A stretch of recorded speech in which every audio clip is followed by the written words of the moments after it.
Selamat malam, salam damai sejahtera dalam nama Tuhan kita Yesus Kristus. Kembali kita berjumpa untuk edisi khusus podcast Modramen GBKP di malam ini. Sebelum kita masuk ke dalam materi khusus malam ini, kita akan diedukasi, kita akan diberikan pemahaman yang benar oleh orang-orang yang kompeten dalam bidangnya, sesuai bagaimana misi gereja kita untuk mensejahterakan masyarakat, mengedukasi masyarakat supaya mengantisipasi terhadap ada banyaknya maraknya penipuan-penipuan yang berbasis online. Untuk itu saya akan menyampaikan firman Tuhan. Mari kita bersatu dalam doa. Kita berdoa. Allah Bapa kami yang bertahta dalam kerajaan sorga, kembali kami datang bersyukur kepadamu ya Tuhan, buat kasih karunia, penyertaan Tuhan. Tuhan boleh pertemukan kami, Tuhan boleh pakai kami untuk menyampaikan kabar baik.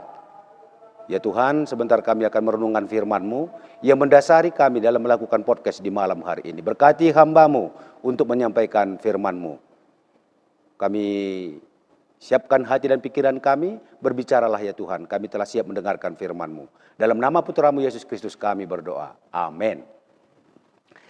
Bapak, Ibu, Saudara-saudari sekalian, saya akan membacakan nats firman Tuhan yang menjadi renungan terambil dari surat 1 Timotius pasal 6 ayat 6 sampai 10. Demikian firman Tuhan. Memang ibadah itu kalau disertai rasa cukup memberi keuntungan besar. Sebab kita tidak membawa sesuatu apa ke dalam dunia dan kita pun tidak dapat membawa apa-apa keluar. Asal ada makanan dan pakaian cukuplah. Tetapi mereka yang ingin kaya terjatuh ke dalam pencobaan, ke dalam jerat, dan ke dalam berbagai-bagai nafsu yang hampa dan yang mencelakakan, yang menenggelamkan manusia ke dalam keruntuhan dan kebinasaan. Karena akar segala kejahatan ialah cinta uang. Sebab oleh memburu uanglah beberapa orang telah menyimpang dari iman dan menyiksa dirinya dengan berbagai-bagai duka. Bapak, Ibu, Saudara-saudari sekalian, sudah banyak kasus-kasus penipuan yang berkedok meraih keuntungan sebesar-besarnya tanpa upaya ataupun kerja keras ataupun sesuatu yang digampangkan dengan janji umbaran-umbaran janji untuk mendapatkan keuntungan sebesar-besarnya yang berkaitan dengan uang. Bapak, Ibu, Saudara-saudari sekalian, sebenarnya kasus seperti ini dari dulu sampai sekarang tak habis-habisnya. Di sini kita lihat Rasul Paulus mengingatkan kepada Timotius. Kita tahu Timotius ini adalah anak rohani daripada Rasul Paulus yang sangat giat sekali di usia mudanya untuk menyerahkan totalitas hidupnya untuk menjadi pekerja Tuhan dalam pengembangan gereja, pendampingan. Itu makanya Rasul Paulus mengingatkan Timotius, membekali Timotius sebagai orang muda, jangan seorang pun menganggap engkau rendah karena engkau muda, tapi jadilah teladan dalam perkataan dan perbuatan. Salah satunya untuk mengantisipasi penipuan-penipuan yang ada pada saat itu, di mana ada banyak sekali orang-orang yang rakus akan kekayaan. Bapak, Ibu, Saudara-saudari sekalian, di sini diingatkan banyak uang itu tidak dipersoalkan sebenarnya di sini. Menjadi kaya itu tidak dipersoalkan. Dan sebagai ajaran Johannes Calvin, ciri-ciri orang yang diselamatkan itu adalah pekerja keras, disiplin, rajin menabung. Dan memang kalau Johannes Calvin katakan, kita harus menjadi berkat. Soli Deo Gloria, apapun yang juga kita lakukan untuk kemuliaan Tuhan. Artinya, hidup kita, tenaga kita, pikiran kita harus menggandakan apa yang ada. Itulah ciri-ciri orang yang diberkati, orang yang sudah diselamatkan. Hidupnya harus menjadi berkat. Hidupnya harus mengangkat harkat dan martabat orang lain. Artinya menjadi kaya itu bukanlah dosa. Tetapi yang menjadi persoalan di sini, menjadi titik persoalannya cinta akan uang. Nafsu akan uang, kerakusan, ketamakan, keserakahan. Ini yang mengakibatkan cinta yang berlebihan akan uang akan menghalalkan segala cara. Dia akan kehilangan iman, dia akan kehilangan akal sehat. Dia tidak memikirkan apakah usaha yang dia lakukan merugikan orang lain ataupun tidak. Bapak, Ibu, Saudara-saudari sekalian, ini suatu persoalan yang kita hadapi sekarang ini. Dari dulu juga ini menjadi persoalan. Ada banyak sekali tipu dengan iming-iming untuk mendapatkan kekayaan, mendapatkan uang sebanyak-banyaknya. Sehingga banyak sekali orang terjerumus. Banyak judi online.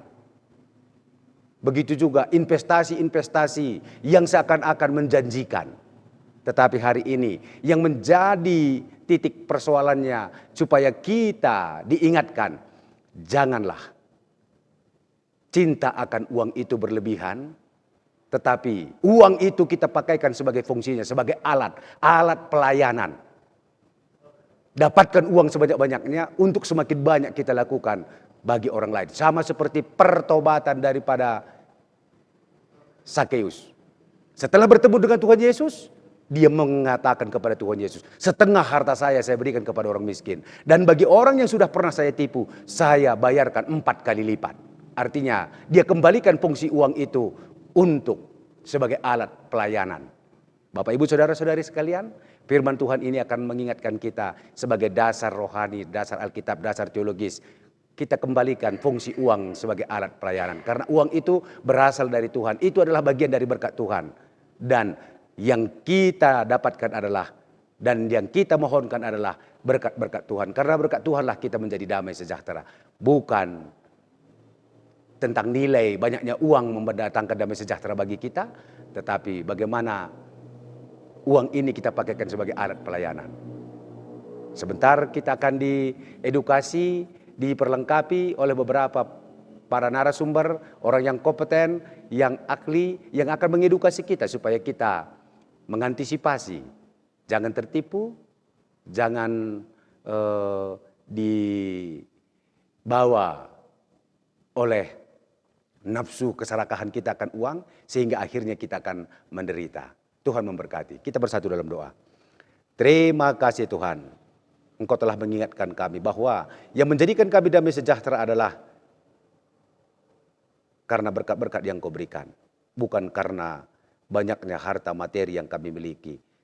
Karena terkadang kami salah mengerti.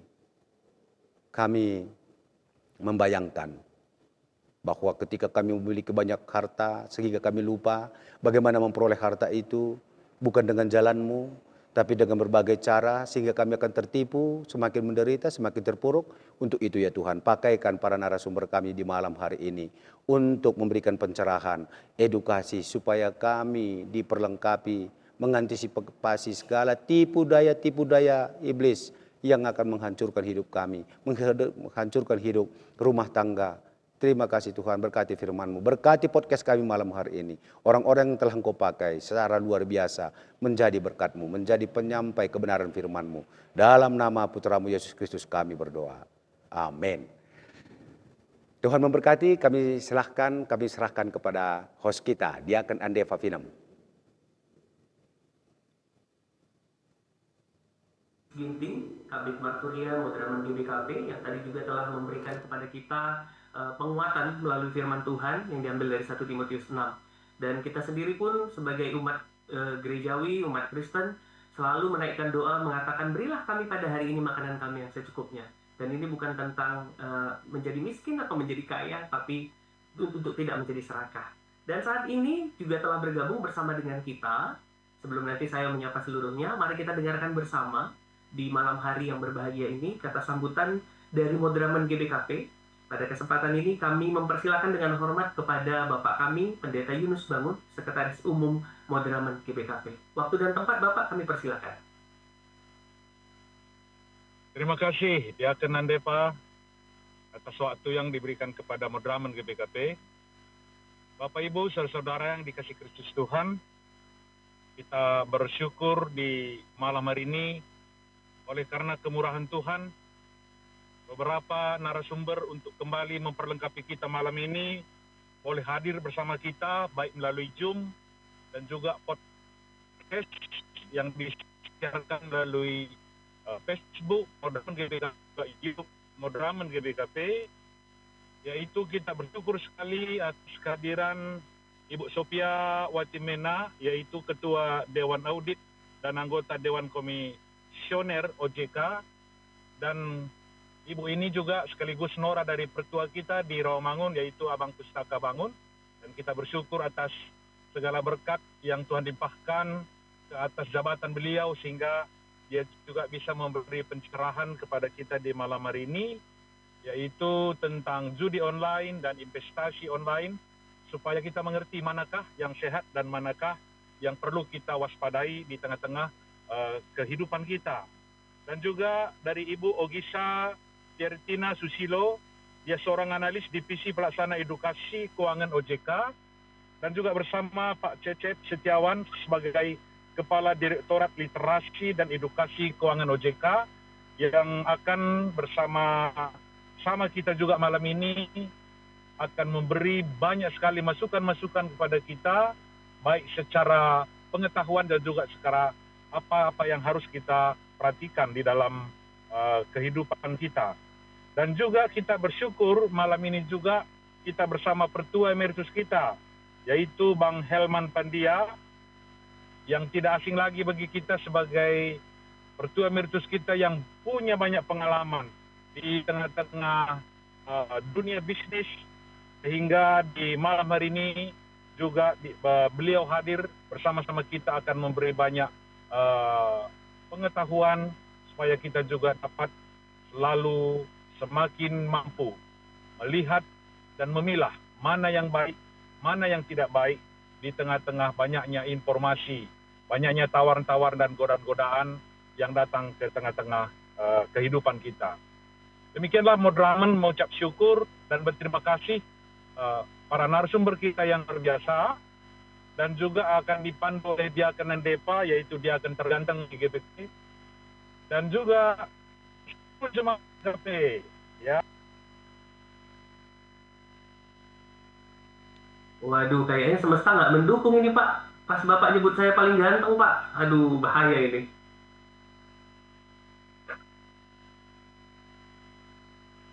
Baik, kembali tersambung, kita tunggu. Silakan Pak, disambung.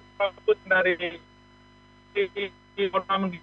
terima kasih untuk semuanya mengikuti podcast kita. Tuhan masuk-masuk kita kerina, menjua-jua. Menjua-jua, terima kasih Bapak Pendeta Yunus Bangun, Sekretaris Umum Modraman GBKP. Memang kalau satu marga Bapak pula kan, jadi dibantunya juga tadi aku memperkenalkan para narasumber di malam hari ini.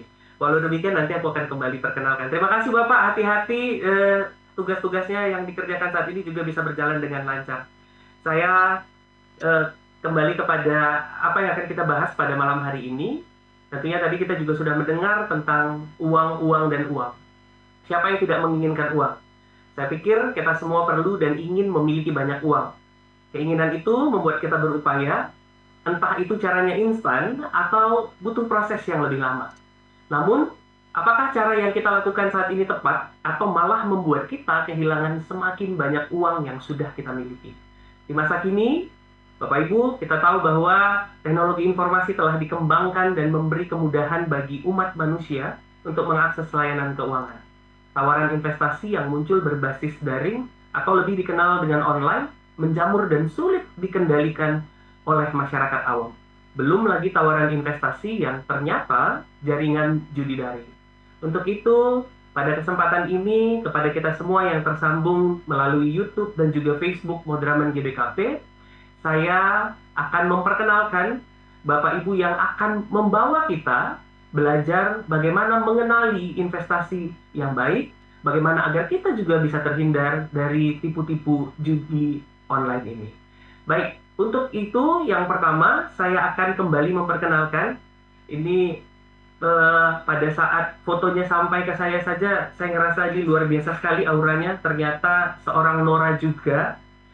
Kami menyapa Ibu Sophia Watimena, salam si tandan aku bagi Ernande lah ya, karena ternyata Bapak di rumah marga bangun. Ibu Sophia Watimena adalah Ketua Dewan Audit, sekaligus juga anggota Dewan Komisioner Otoritas Jasa Keuangan.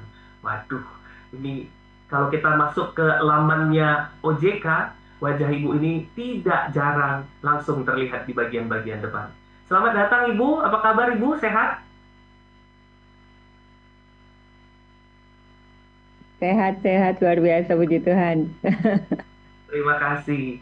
Selanjutnya yang kedua, masih dari Otoritas Jasa Keuangan, kami mau menyapa Bapak Cecep Setiawan. Beliau adalah Kepala Direktorat Literasi dan Edukasi Keuangan oleh Otoritas Jasa Keuangan. Bapak Cecep Setiawan, apa kabar Bapak? Sehat Pak? Sehat, yakin dan Bapak. Terima kasih Mas. Terima kasih Bapak. Ya, sudah disiapkan ya Pak, bagaimana mengedukasi kami masyarakat untuk Siap. Terima kasih yakin dan Bapak.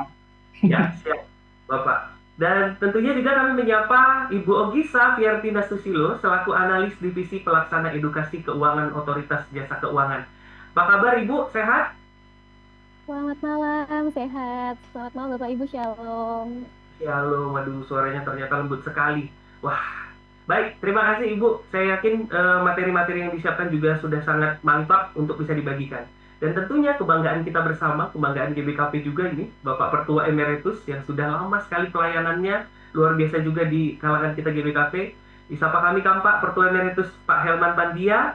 Beliau adalah Komisaris SBA Logistik, Sekretaris Pengurus Yayasan PPM Manajemen, dan juga Dewan Pengawas Dana Pensiun PGI. Masih banyak lagi sebenarnya, tapi saya bacakan 3 aja Pak. Apa kabar Pak malam ini? Sehat Pak? Selamat malam. Sehat. Selamat malam. Sehat ya Pak?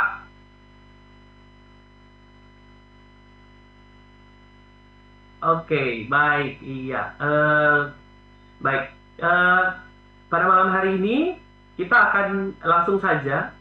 Tapi sebelum kita memberikan waktu kepada Bapak Ibu dari Otoritas Jasa Keuangan, dan nanti juga akan memperkenalkan apa kira-kira Otoritas Jasa Keuangan, apa sih yang akan mereka kerjakan di negara kita ini, kami memberikan waktu dan kesempatan pertama sekali kepada Bapak Pertua Helman Pandia. Bapak, kami pengen Bapak berbagi untuk kondisi GBKP saat ini atau kondisi-kondisi terkait dengan judi, terkait juga dengan orang-orang masyarakat yang mungkin tidak melek terhadap layanan keuangan. Ini kesempatan yang kami berikan kepada Bapak supaya juga bisa menambah nanti masukan-masukan kepada Otoritas Jasa Keuangan apa yang bisa disampaikan kepada kita, pembelajaran apa. Waktu dan tempat kepada Bapak Pertua Emeritus kami persilakan. Selamat malam, Pak. Malam Bapak. Saya agak gugup ini karena 3 orang penting di OJK datang hari ini. Mengundang 1 pun susah biasanya. Ini 3 datang. Jadi memang Ibu Sophia ini betul-betul mau membuat pertemuan kita ini bernilai, bermakna lah. Jadi soal yang terakhir ini sangat ramai di negara kita ini mengenai judol sama mengenai investor bodong itu, investment bodong itu. Jadi yang paling tahu nanti secara peraturan dan sebagainya bagaimana tentunya Bapak Ibu kita yang dari OJK. Tapi saya coba menceritakannya bagaimana sebenarnya di lapangan ini, kisruhnya ini. Jadi pertama dulu soal judol ini. Saya rasa bukan hanya di Tanah Karo, di seluruh tempat di Indonesia ini itu adalah gebiar. Gebiar biasanya kan positif. Ini gebiarnya itu hancur-hancuran. Karena kalau kita lihat bagaimana jumlah uang disedot tahun 2023-2024, itu setahun itu biasa 300 triliun. Uang siapa itu? Uang masyarakat. Ternyata menurut mereka masyarakat itu 3 golongan. Ada golongan atas, golongan menengah, golongan bawah. Tapi semua disedot. 300-an triliun ke siapa uangnya ini? Ke pembangunan negara kita ini? Enggak. Uangnya ini adalah ke, apakah itu namanya bandar? Apakah namanya konsorsium? Apakah namanya orang yang mengoperasikan dari Thailand ataupun dari Kamboja? Jadi sebenarnya saya rasa nanti bisa penegasan dari Bapak Ibu OJK, judi online ini ilegal di sini. Indonesia, nggak bisa. Tapi inilah orang-orang yang cerdas, cerdik itu dioperasikan dari Kamboja, dioperasikan dari Thailand. Di sana nggak masalah ini. Dan bandar-bandarnya ini, dari informasi yang saya dapat, lebih separuh bandarnya itu adalah orang Indonesia. Dan operatornya itu pun mayoritas orang Indonesia yang dikirim ke sana, mengoperasikan di sana. Baru nanti ada di sini konsorsium, ada tier 1, ada tier 2, semua mengoperasikan dan semua kebagian. Jadi uang rakyat yang 300-an triliun setahun itu dibagi-bagilah kepada agennya, resellernya, kepada koordinatornya, kepada konsorsium, dan kepada agen yang di sana. Bayangkanlah. 300 triliun satu tahun, 25 triliun satu bulan, hampir 1 triliun satu hari. Disedot. Kalau menurut saya itu bukan lagi dahsyat, ngeri bahasa Medannya itu. Nah, jadi memang ini judinya daring online ya, melalui website atau aplikasi, dan itu ilegal di sini, tapi bukan ilegal di Kamboja ataupun di Thailand. Nah, jadi pertanyaannya ya, kenapa orang-orang itu mau merusak rakyat? Rakyat itu ada yang miskin, ada yang sedang, ada yang kaya. Ya kembali seperti kata pendeta tadi, semata-mata itu adalah karena rakus, karena tamak, serakah, dan cinta uang si bandar-bandar tadi dan orang-orang yang berkewenangan seharusnya untuk menstop ini. Tapi kalau di stop, ya uang tadi nggak dapat. Tapi kalau diteruskan, ya kebagian semua. Siapa itu? Ya saya rasa kita udah tahu. Ada konsorsium, ada agen, ada reseller, ada yang ngatur uang pengiriman, dan ada bandar. Nah, jadi ya memang dahsyat lah. Artinya kalau kaya pun kita, orang jadi miskin semua, sebenarnya untuk apa? Itu kita bilang. Tapi bagi mereka, I don't care katanya. Yang penting saya menikmati. Nah, terus kira-kira apa bentuk-bentuknya itu? Ya ada yang kasino, ada yang dia bentuk dalam roulette, ada blackjack, ada game, ada judi bola, dan macam-macam. Jadi apa keinginan masyarakat, dia tampung semua. Ada orang suka judi bola, ada judi bola. Ada suka game, ada game. Jadi memang luar biasa. Nah, terus operasionalnya itu ya pendaftaran, ada deposit. Jadi uang kita udah masuk dulu. Setelah masuk baru main. Jadi sama aja dengan kalau kita ke kasino, kita beli dulu, kasih uang, kita dapat itu bukan uang, tapi itu nanti dipakai untuk main. Jadi uang kita udah masuk dulu. Begitu kalah, udah habis uang itu. Nah, tapi yang menarik di sini yang perlu saya kemukakan, saya udah bicara juga dengan orang-orang yang tahu teknologi, orang yang memang ahli dan sebagaimana dengan IT, itu semua diatur sama algoritma. Algoritma itu mesin. Jadi kalau kita main judi ngelawan mesin, nggak akan menang. Nggak akan menang. Tapi kenapa orang kita mau? Sama juga. Kalau tadi bandar-bandar itu juga rakus, serakah, cinta uang, kita pun pada dasarnya manusia ini adalah pada kita itu tentunya mudah-mudahan kita yang di layar ini enggak ya, tapi mayoritas manusia itu juga cinta uang, serakah dan rakus. Jadi ini udah antara yang rakus dengan rakus bermain. Bandarnya rakus, pemainnya pun rakus, tapi tetap pemainnya itu yang akan kalah. Nah, jadi kalau algoritma dilawan nggak bakal menang. Cuma katanya begini, dia atur dulu supaya awal-awalnya itu kita menang.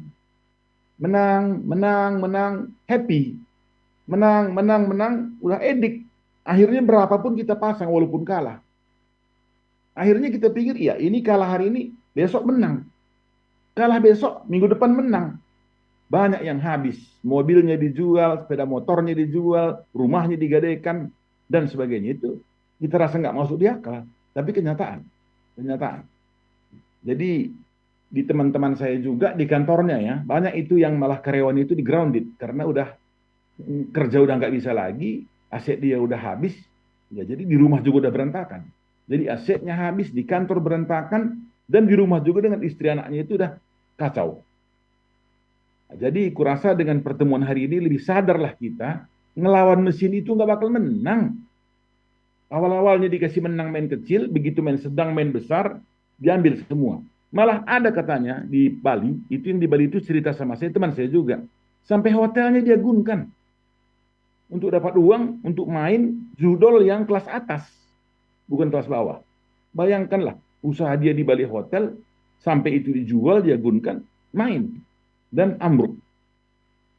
Jadi, ketagihan dan tidak bisa diberhentikan, itulah masalahnya pemainnya itu. Nah, jadi pertanyaannya sekarang, bagaimana caranya supaya ini nggak terjadi lagi? Ya sebenarnya ada dua. Yang satu, bandarnya, konsorsium, agen, reseller itu semua diringkus. Karena itu ilegal. Bisa kena hukum pidana dan sebagainya dan sebagainya. Tapi kenapa nggak diringkus? Kenapa nggak ditangkap? Kenapa nggak masuk penjara? Padahal setahu saya di Jakarta ini 10.000 agen. 10.000 agennya di Jakarta ini. Di Bali katanya 8.000. Di Medan katanya 5.000. Sumut. Dan sebagai catatan, ada pernah pengakuan seorang agen di TV yang ditutup mukanya itu semua jadi nggak kita kenal. Satu agen bisa dapat pendapatan 2 miliar sebulan. 2 miliar. Tapi karena dia store ke pusat konsorsium 40%, ada biaya kantor, biaya karyawan, 500 juta netnya satu bulan. Hanya dengan satu ruko. Bayangkan itu. 500 juta sebulan. Sedangkan orang 500 juta setahun pun manajer belum tentu dapat. Senior manajer baru dapat atau vice president baru dapat. Mereka itu ya biasa aja. Jadi bisa 6 miliar setahun pendapatan katanya. Itu yang ngomong yang bandarnya. Nah, jadi ya dalam hal ini saya rasa dua ya. Satu dulu seharusnya pemerintah juga turun tangan, ada di tengah-tengah kita untuk mengamankan itu. Dan yang kedua ya kita sendiri. Kalau ada kita lihat itu kita lapor lah. Kemana lapor? Kepada yang berwajib. Apakah ke OJK, apakah ke polisi atau kemana supaya bertindak. Nah, jadi dua saya lihat ini, satu pemerintah, yang kedua yang bersangkutan. Jadi kalau udah kena apa namanya itu tadi ya, candu tidak bisa berhenti, itu sama dengan candu narkoba sebenarnya itu, dengan judi itu. Ya ke rumah sakit, datang ke psikiater, berobat. Dan yang kedua, ya perkuatlah iman melalui ya apakah itu ikut Mamre, ikut Moria, atau ikut PJJ, atau ya dengan pendeta. Itu sebenarnya obat utama. Karena kalau kita harapkan negara turun, negara ini, ya saya rasa nggak mudah itu. Nggak mudah. Baik, Bapak. Baik. Gitu. Terima kasih. Terlihat memang ya kenyataan bahwa saat ini juga judi online ini menjadi, ya tidak hanya online ya, tidak hanya daring, tapi luring juga menjadi adiksi di tengah-tengah masyarakat kita. Dan itu yang tadi disampaikan sama Bapak Pertua Emeritus, sebagai pelayan yang sudah lama sekali juga melayani, melihat kondisi-kondisi tersebut, dan juga sudah ada tadi beberapa contoh yang disampaikan, ada yang sampai jual aset dan sebagainya. Baik, inilah yang bisa disampaikan dengan kondisi masyarakat. Dan saat ini saya mau beralih ke Ibu Sophia. Ibu, sebagai salah seorang ketua Dewan Audit dan juga anggota Dewan Komisioner OJK, tentunya banyak juga masyarakat awam yang tidak begitu tahu OJK ini sebenarnya fungsinya apa saja. Mungkin banyak yang mengetahui fungsi pengawasan terhadap bank dan lembaga jasa keuangan lainnya. Nah, pada kesempatan kita berbicara mengedukasi masyarakat terkait dengan judi dan investasi daring ini, investasi online, apa yang bisa Ibu sampaikan, memperkenalkan OJK juga kepada kami, apa-apa saja yang dikerjakan, dan juga apa kira-kira yang akan dilakukan OJK, karena pada beberapa konferensi pers yang disampaikan OJK juga komitmen untuk memerangi judi online dan juga investasi bodong. Jadi langsung saja Ibu Sophia, waktu dan tempat kami persilakan kepada Ibu. Baik, terima kasih Bu Jur Melala. Shalom, menjual-jualan Banda Krina. Gelarku Sophia Watimena berusur bakti ya. Saya dari Gereja GPKP Rawamangun. Tadi sesuai yang disampaikan, aku Nora dari Pertua Pustaka Bangun. Jadi kami berterima kasih sekali nih untuk undangannya pada malam hari ini, terutama tadi pembukaan dari Sekretaris Umum Modramen, kemudian dari Pertua Emeritus Helman Pandia, luar biasa Pertua, pembukaannya sangat menggugah kita semua. Mungkin Pendeta Christmas mungkin tidak ada, tapi kami menyampaikan salam hormat juga kepada beliau. Kami nanti didampingi oleh Pak Cecep dan Mbak Ogisa ya untuk menyampaikan secara detail terkait topik yang kita angkat pada malam hari ini. Tapi izinkan saya juga untuk memperkenalkan lebih dulu sebetulnya OJK ini apa saja sih tugas dan fungsinya begitu ya. Langsung ke next slide bisa. Ya, jadi kalau boleh memperkenalkan Otoritas Jasa Keuangan ini dibentuk dari Undang-Undang 21 tahun 2011 ya. Jadi fungsi dan tugasnya itu awalnya merupakan penggabungan dari pengawasan bank yang tadinya dilakukan di bawah Bank Indonesia dan kemudian pengawasan yang non-bank. Tadinya di bawah Bapepam LK. Nah, sejak 2011 itu dari undang-undang itu kemudian disatukan di OJK. Kemudian diperbarui undang-undangnya itu tahun 2023 melalui Undang-Undang Nomor 4 tahun 2023 tentang pengembangan dan penguatan sektor keuangan atau disebut Undang-Undang P2SK. Nah, apa saja yang diawasi ini bisa dilihat dari struktur Dewan Komisioner, ini pimpinan tertinggi di OJK. Jadi kami bersebelas, jadi kami suka bercanda nih bilang kita ini seperti tim sepak bola kesebelasan gitu ya, kira-kira karena ada 11. Nah 11 ini dibagi menjadi 3 bagian besar, yang non-eksekutif itu ada 3, Pak Ketua, Pak Mahendra, Pak Wakil Ketua, Pak Mirsa, dan saya selaku Ketua Dewan Audit. Kemudian yang ex officio itu ada 2, perwakilan Bank Indonesia dan perwakilan dari Kementerian Keuangan. Kemudian yang eksekutif ada 6 kepala eksekutif. Nah, kepala eksekutif ini dibagi sesuai bidang pengawasan. Jadi misalnya untuk yang perbankan ini ada Pak Dian Rey, kemudian pasar modal dan seterusnya ini Pak Inarno. Kemudian pengawas asuransi, penjaminan, dana pensiun, ini Pak Ogi.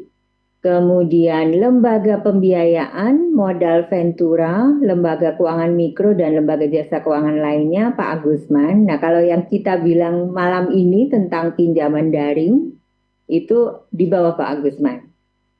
Kemudian ada Pak Hasan Fauzi mengawasi inovasi teknologi sektor keuangan, aset keuangan digital termasuk aset kripto. Nah ini mungkin dari Permata kita juga sudah familiar dengan aset kripto. Nah ini pengawasannya di bawah Pak Hasan Fauzi. Kemudian ibu kita yang cantik ini Bu Frederica atau panggilan kerennya, panggilan nickname-nya itu Bu Kiki. Beliau ini yang mengawasi perilaku pelaku usaha jasa keuangan, termasuk edukasi dan pelindungan konsumen. Jadi Pak Cecep dan Bu Ogisa ini di bawah Bu Kiki. Beliau menyampaikan salam juga kepada Bapak Ibu sekalian. Nah inilah pimpinan OJK di mana tugasnya sudah dibagi sesuai dengan undang-undang dan kita punya peraturannya untuk pelaksanaan lebih lanjutnya. Ya, next.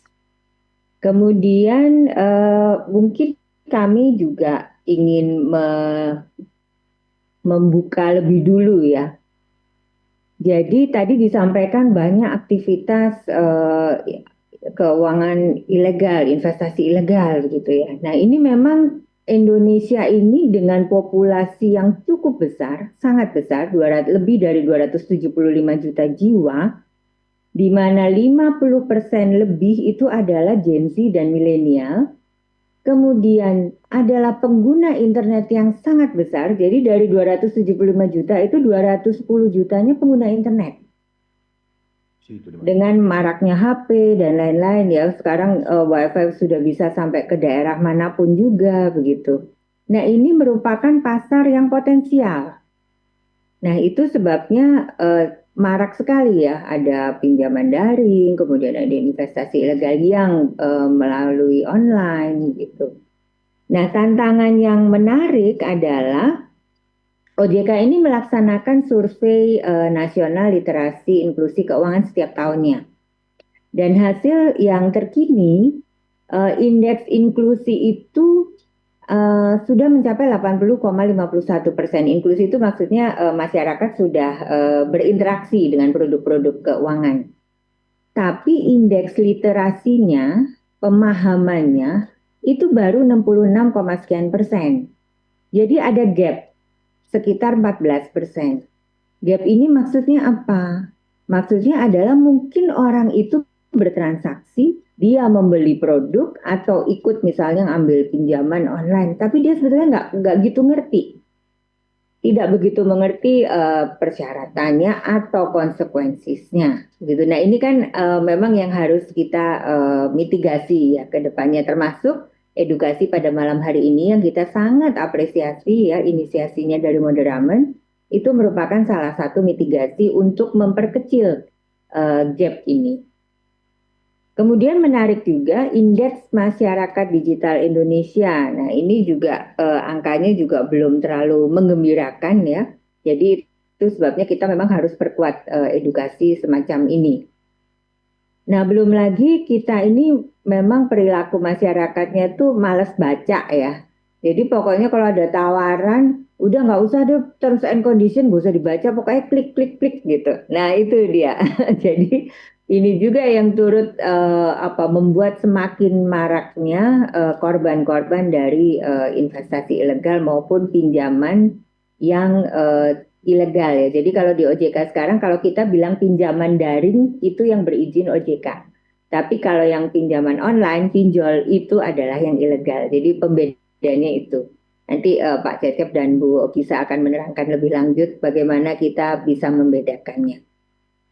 Kemudian tadi juga Pak Helman Pandia sampaikan ya, kita dari Pak Yunus juga tadi Pendeta Yunus sampaikan, kita itu perlu uang, tapi nggak boleh cinta uang banget gitu ya. Itu menurut Alkitab juga begitu ya. Jadi uang itu adalah alat kita untuk memenuhi kebutuhan hidup, alat kita untuk memberi berkat pada orang lain, tapi nggak bisa kita berhalakan begitu. Nah, perilaku ingin cepat kaya tanpa kerja keras itu tentunya juga sejalan dengan ayat itu ya. Dan itu yang patut dihindari. Berikutnya. Nah, kemudian apa saja sebetulnya yang sudah dilakukan oleh pemerintah dan juga oleh OJK? Jadi OJK ini merupakan salah satu anggota dari Satuan Tugas Pemberantasan Aktivitas Keuangan Ilegal atau lebih mudah diingatnya Satgas Pasti. Nah, siapa saja anggotanya? Ini ada logo-logonya ya di sini. Jadi ada 2 otoritas, ada 13 kementerian, 6 lembaga, antara lain OJK, Bank Indonesia, Komdigi, Polri juga ada. Jadi sudah all in di sini semuanya. Nah, tugasnya apa Satgas Pasti ini? Antara lain adalah untuk melaksanakan fungsi pencegahan seperti kegiatan edukasi malam ini, kemudian pemantauan potensi terjadinya aktivitas keuangan ilegal, dan juga penyediaan kanal pengaduan masyarakat. Nah, nanti Bu Ogisa dan Pak Cecep yang akan menjelaskan lebih lanjut. Tapi yang saya ingin garis bawah di sini ya sebetulnya berdasarkan peraturan, berdasarkan undang-undang itu terkait aktivitas keuangan ilegal itu selain ada pemblokiran dan penghentian, didorong juga ada proses pidana. Jadi sanksinya ini kalau berdasarkan undang-undang cukup besar ya. Sanksi pidana penjara paling lama 10 tahun, denda paling banyak 1 triliun. Jadi ini cukup signifikan gitu. Nah ini yang memang kita perlu pertegas ya dari sisi tindakan hukumnya gitu. Kemudian berikutnya mungkin kami memberikan gambaran juga ya bahwa menurut PPATK nilai perputaran transaksi judi online pada kuartal 1 2025 itu sudah mencapai 47 triliun rupiah. Slide-nya bisa geser mungkin? Ya, oke. Nah, ini melibatkan lebih dari 1 juta masyarakat di Indonesia. Nah, ini kan cukup lumayan banyak ya. Padahal OJK ini sudah memerintahkan bank bekerja sama dengan PPATK ya, memerintahkan bank untuk menutup lebih dari 17.000 rekening. Tapi memang ini ya, begitu ditutup nanti gampang lagi bukanya lagi. Nah, ini memang yang merupakan salah satu challenge di kita ya, bagaimana caranya supaya kita bisa membuat sistem deteksi dini ya, tentunya bekerja sama dengan perbankan. Ini kalau ada anomali transaction nih, baiknya langsung ditutup gitu ya, tanpa kita menunggu terjadinya korban. Kemudian yang fenomena berikutnya itu juga ya, sekarang itu marak sekali selain pengajuan pinjaman daring juga ada BNPL. BNPL itu buy now pay later. Jadi kita beli tapi ngutang, bayarnya ntar deh gitu. Nah, ini juga kita tidak boleh besar pasak daripada tiang ya. Jadi harus memperhitungkan kalau memang kita butuh banget gitu, ya harus diatur gitu ya keuangannya. Tapi kalau misalnya kita pengen, aduh tetangga sebelah nih beli barang yang apa, yang bening, yang bagus gitu, saya juga pengen deh. Tapi belum gajian, terus BNPL aja deh. Nah, itu memang harus diatur ya, bahwa perilaku FOMO, fear of missing out, itu perlu dihindari. Kemudian juga Bapak Ibu, untuk membandingkan tingkat bunga pinjaman, ini kalau dari pinjaman daring misalnya ya, tiba-tiba muncul nih di HP Bapak tawaran mudah sekali mendapatkan pinjaman, bunganya sangat murah, cuman 0, sekian persen gitu ya. Tapi itu per hari. Kalau kita setahun kan, itu bisa kita lihat di kotak yang merah itu ya, 100% lebih Bapak Ibu. Nah, ini kan beda sekali dengan yang pinjaman dari bank umum gitu. Nah, yang untuk kegiatan produktif juga gitu, 0,1%, hanya 0,1%, tapi per hari. Kalau kita setahun kan juga tinggi sekali gitu ya. Nah, ini yang mungkin juga perlu dipahami dan perlu ditimbang-timbang kalau misalnya kita memang perlu mengambil pinjaman itu, misalnya untuk yang produktif bisa ambil tapi bayarnya harus memang dalam jangka yang sangat pendek supaya kita tidak terjerat dengan hutang untuk lebih panjangnya.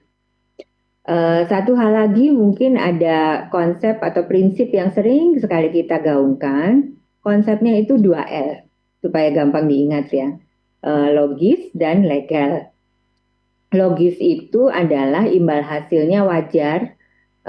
Jadi kalau tawarannya itu sepertinya tingkat bunganya investasinya itu sampai 50%. Nah, ini justru malah kita harus curiga. Karena dia di atas, amat sangat di atas market. Kemudian yang kedua adalah legal. Legal itu bagaimana? Itu yang berizin dari otoritas, dalam hal ini dari OJK. Nah, dalam kesempatan ini kami juga ingin mendukung ya, karena ini kegiatan yang bagus sekali. Sekiranya Modramen misalnya berkenan nanti tiap runggun menominasikan nama-nama yang bisa menjadi peserta training for trainers misalnya. Nah, itu nanti bisa ada sesi-sesi lanjutan dikoordinir oleh Bu Kiki, kemudian Pak Cecep, Bu Ogisa ya. Jadi nanti person-person ini bisa menjadi champion gitu ya di Modramen, di runggun masing-masing. Nanti beliau-beliau bisa mengajarkan hal yang sama kepada jemaatnya. Mungkin demikian pembukaan dari saya dan kami izin untuk menyerahkan langsung ke Pak Cecep dan Bu Ogisa. Silahkan. Oke, bisa langsung dilanjut saja Pak Cecep. Pak Cecep duluan atau Ibu Ogisa ini? Boleh sebentar, Pak. Oke, silakan Pak Cecep. Terima kasih.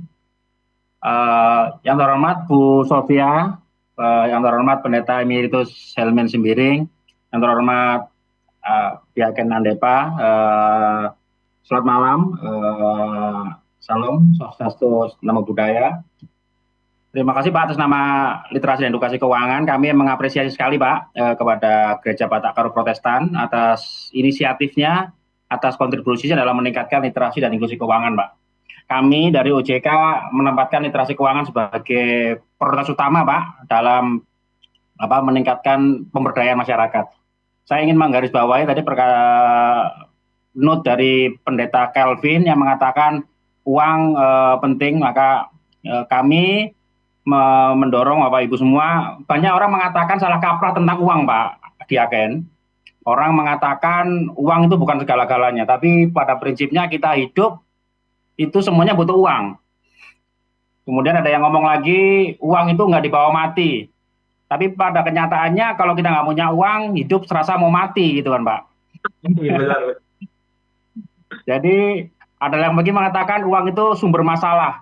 Tapi kalau nggak ada uang, Pak, hidup kita ini penuh dengan masalah gitu. Jadi terima kasih di Gereja Batak Karo Protestan. Tadi kami juga ingin terima kasih menggarisbawahi tadi Bu Sofi, terima kasih Bu. Jadi kami salah satunya memiliki duta literasi keuangan, siap berkolaborasi tadi Pak.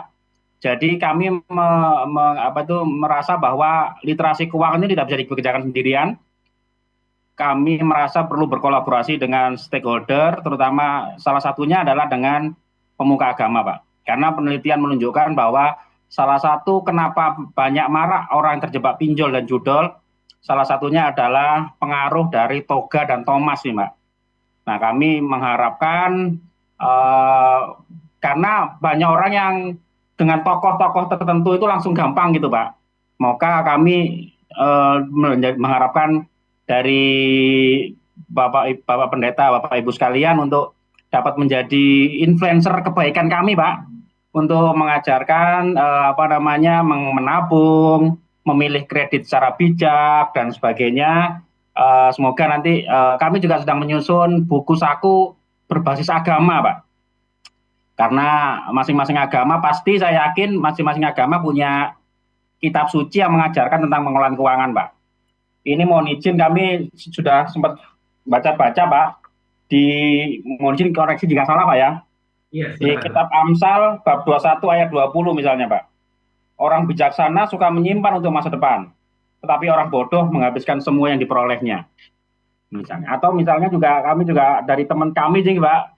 Salah satunya menyebutkan bahwa 16 dari 38 perumpamaan Yesus itu berkaitan dengan keuangan, Pak. Alkitab memiliki 500 ayat mengenai doa, kurang dari 500 ayat mengenai iman, tapi lebih dari 2.000 ayat itu mengelola tentang keuangan, Pak. Jadi terima kasih banyak di kesempatan hari ini. Kami menyambut baik kolaborasi dan sinerginya dari Bapak Ibu sekalian. Mungkin lebih detailnya akan dilanjutkan oleh Mbak Ogisa. Mungkin demikian, Pak Diaken, Bu Sofia, matur nuwun, Pak Pendeta Hilman, matur nuwun. Demikian, Pak. Selamat malam, Pak. Matur nuwun Pak Cecep untuk tambahan yang disampaikan juga. Terima kasih juga buat ayat-ayat pengingatnya tadi ya Pak. Jadi kami bisa kembali lagi nanti untuk melihat ke dalam Alkitab. Baik, Ibu Ogisa, saya mohon juga Bu, karena tadi ada hal yang menarik pada saat bahan tayang Ibu Sophia disampaikan kepada kita, ada logis dan legal. Nah, ini juga menjadi cara yang harus kami ketahui, bagaimana melihat apakah investasi yang ditawarkan itu logis dan juga legal. Mari Ibu memberikan kepada kami pemahaman-pemahaman yang sudah Ibu siapkan. Kami persilakan. Baik, selamat malam. Yang kami hormati Ibu Sofia Isabella Wantivena selaku Ketua Dewan Audit, merangkap anggota Dewan Komisioner OJK, Bapak Pendeta Helman Pandia, selamat malam Pak. Kemudian Bapak Diaken Ande Papinem juga selamat malam, dan Bapak Cecep, serta Bapak Ibu Jemaat GBKP yang kami hormati. Shalom, mohon izin mungkin pada malam ini kami memberikan materi dan juga sharing terkait dengan waspada investasi ilegal, pinjol ilegal, dan juga judi online Bapak Ibu. Mungkin mohon izin untuk waktunya kira-kira berapa menit Bapak Ande Pak? Oh ya, mungkin bisa disampaikan dari kurang 10 menit Ibu. Baik, kalau gitu mungkin nanti izin kami ringkas ya Pak, karena materinya sebetulnya sangat banyak, tapi mungkin nanti langsung ke poin-poinnya saja Bapak dan Ibu ya. Kita juga membuka line tanya jawab di kolom chat. Udah ada beberapa yang merespon masuk, nanti saya akan juga pandu itu. Terima kasih. Siap. Baik, mungkin mohon izin untuk dapat share screen Bapak dan Ibu.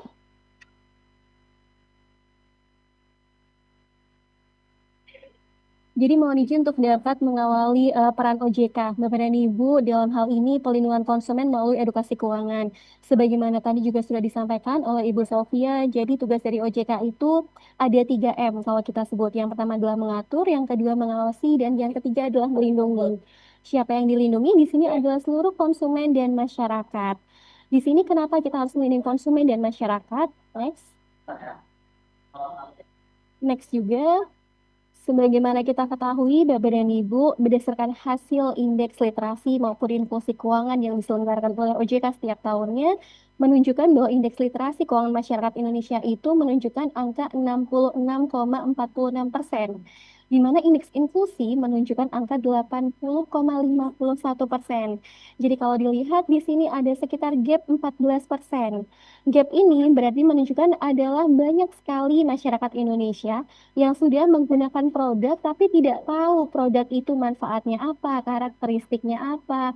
Jadi seakan-akan kalau kita analogikan Bapak dan Ibu, itu adalah masyarakat mereka itu sudah mengemudi mobil dan motor tapi mereka tidak punya SIM.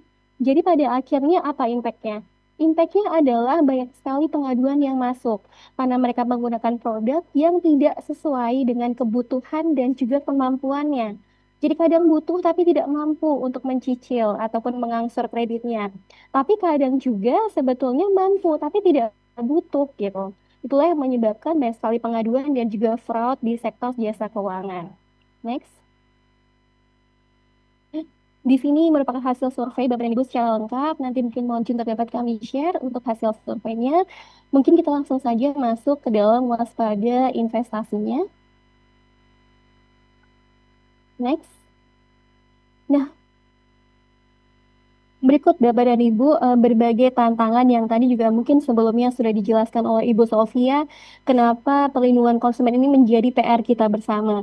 Jadi dengan banyaknya masyarakat Indonesia dan bahkan saat ini didominasi oleh Gen Z dan juga milenial, kita tahu bahwa karakteristik keuangan dari Gen Z dan juga milenial itu kebanyakan adalah FOMO, fear of missing opinion, kemudian juga ada YOLO, kemudian juga ada banyak sekali perilaku-perilaku keuangan dari anak muda ini yang pada akhirnya membawa mereka ke dalam perilaku keuangan yang boros. Dan bahkan saat ini banyak sekali anak muda itu yang terjerat pinjol dan juga pay later. Selain itu juga dengan banyaknya pengguna internet di sosial media maupun di website itu seperti dua sisi mata uang Bapak dan Ibu.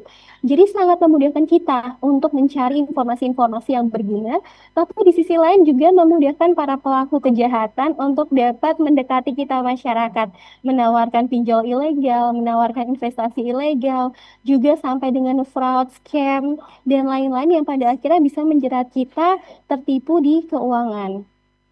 Selain itu juga banyak sekali perilaku ingin praktis, tidak teliti, dan malas membaca, sehingga pada akhirnya para konsumen itu hanya membeli produk tapi mereka tidak membaca terlebih dahulu bagaimana manfaatnya, risikonya, biaya-biaya yang muncul. Kemudian juga ada perilaku greedy, yaitu ingin cepat kaya tanpa kerja keras.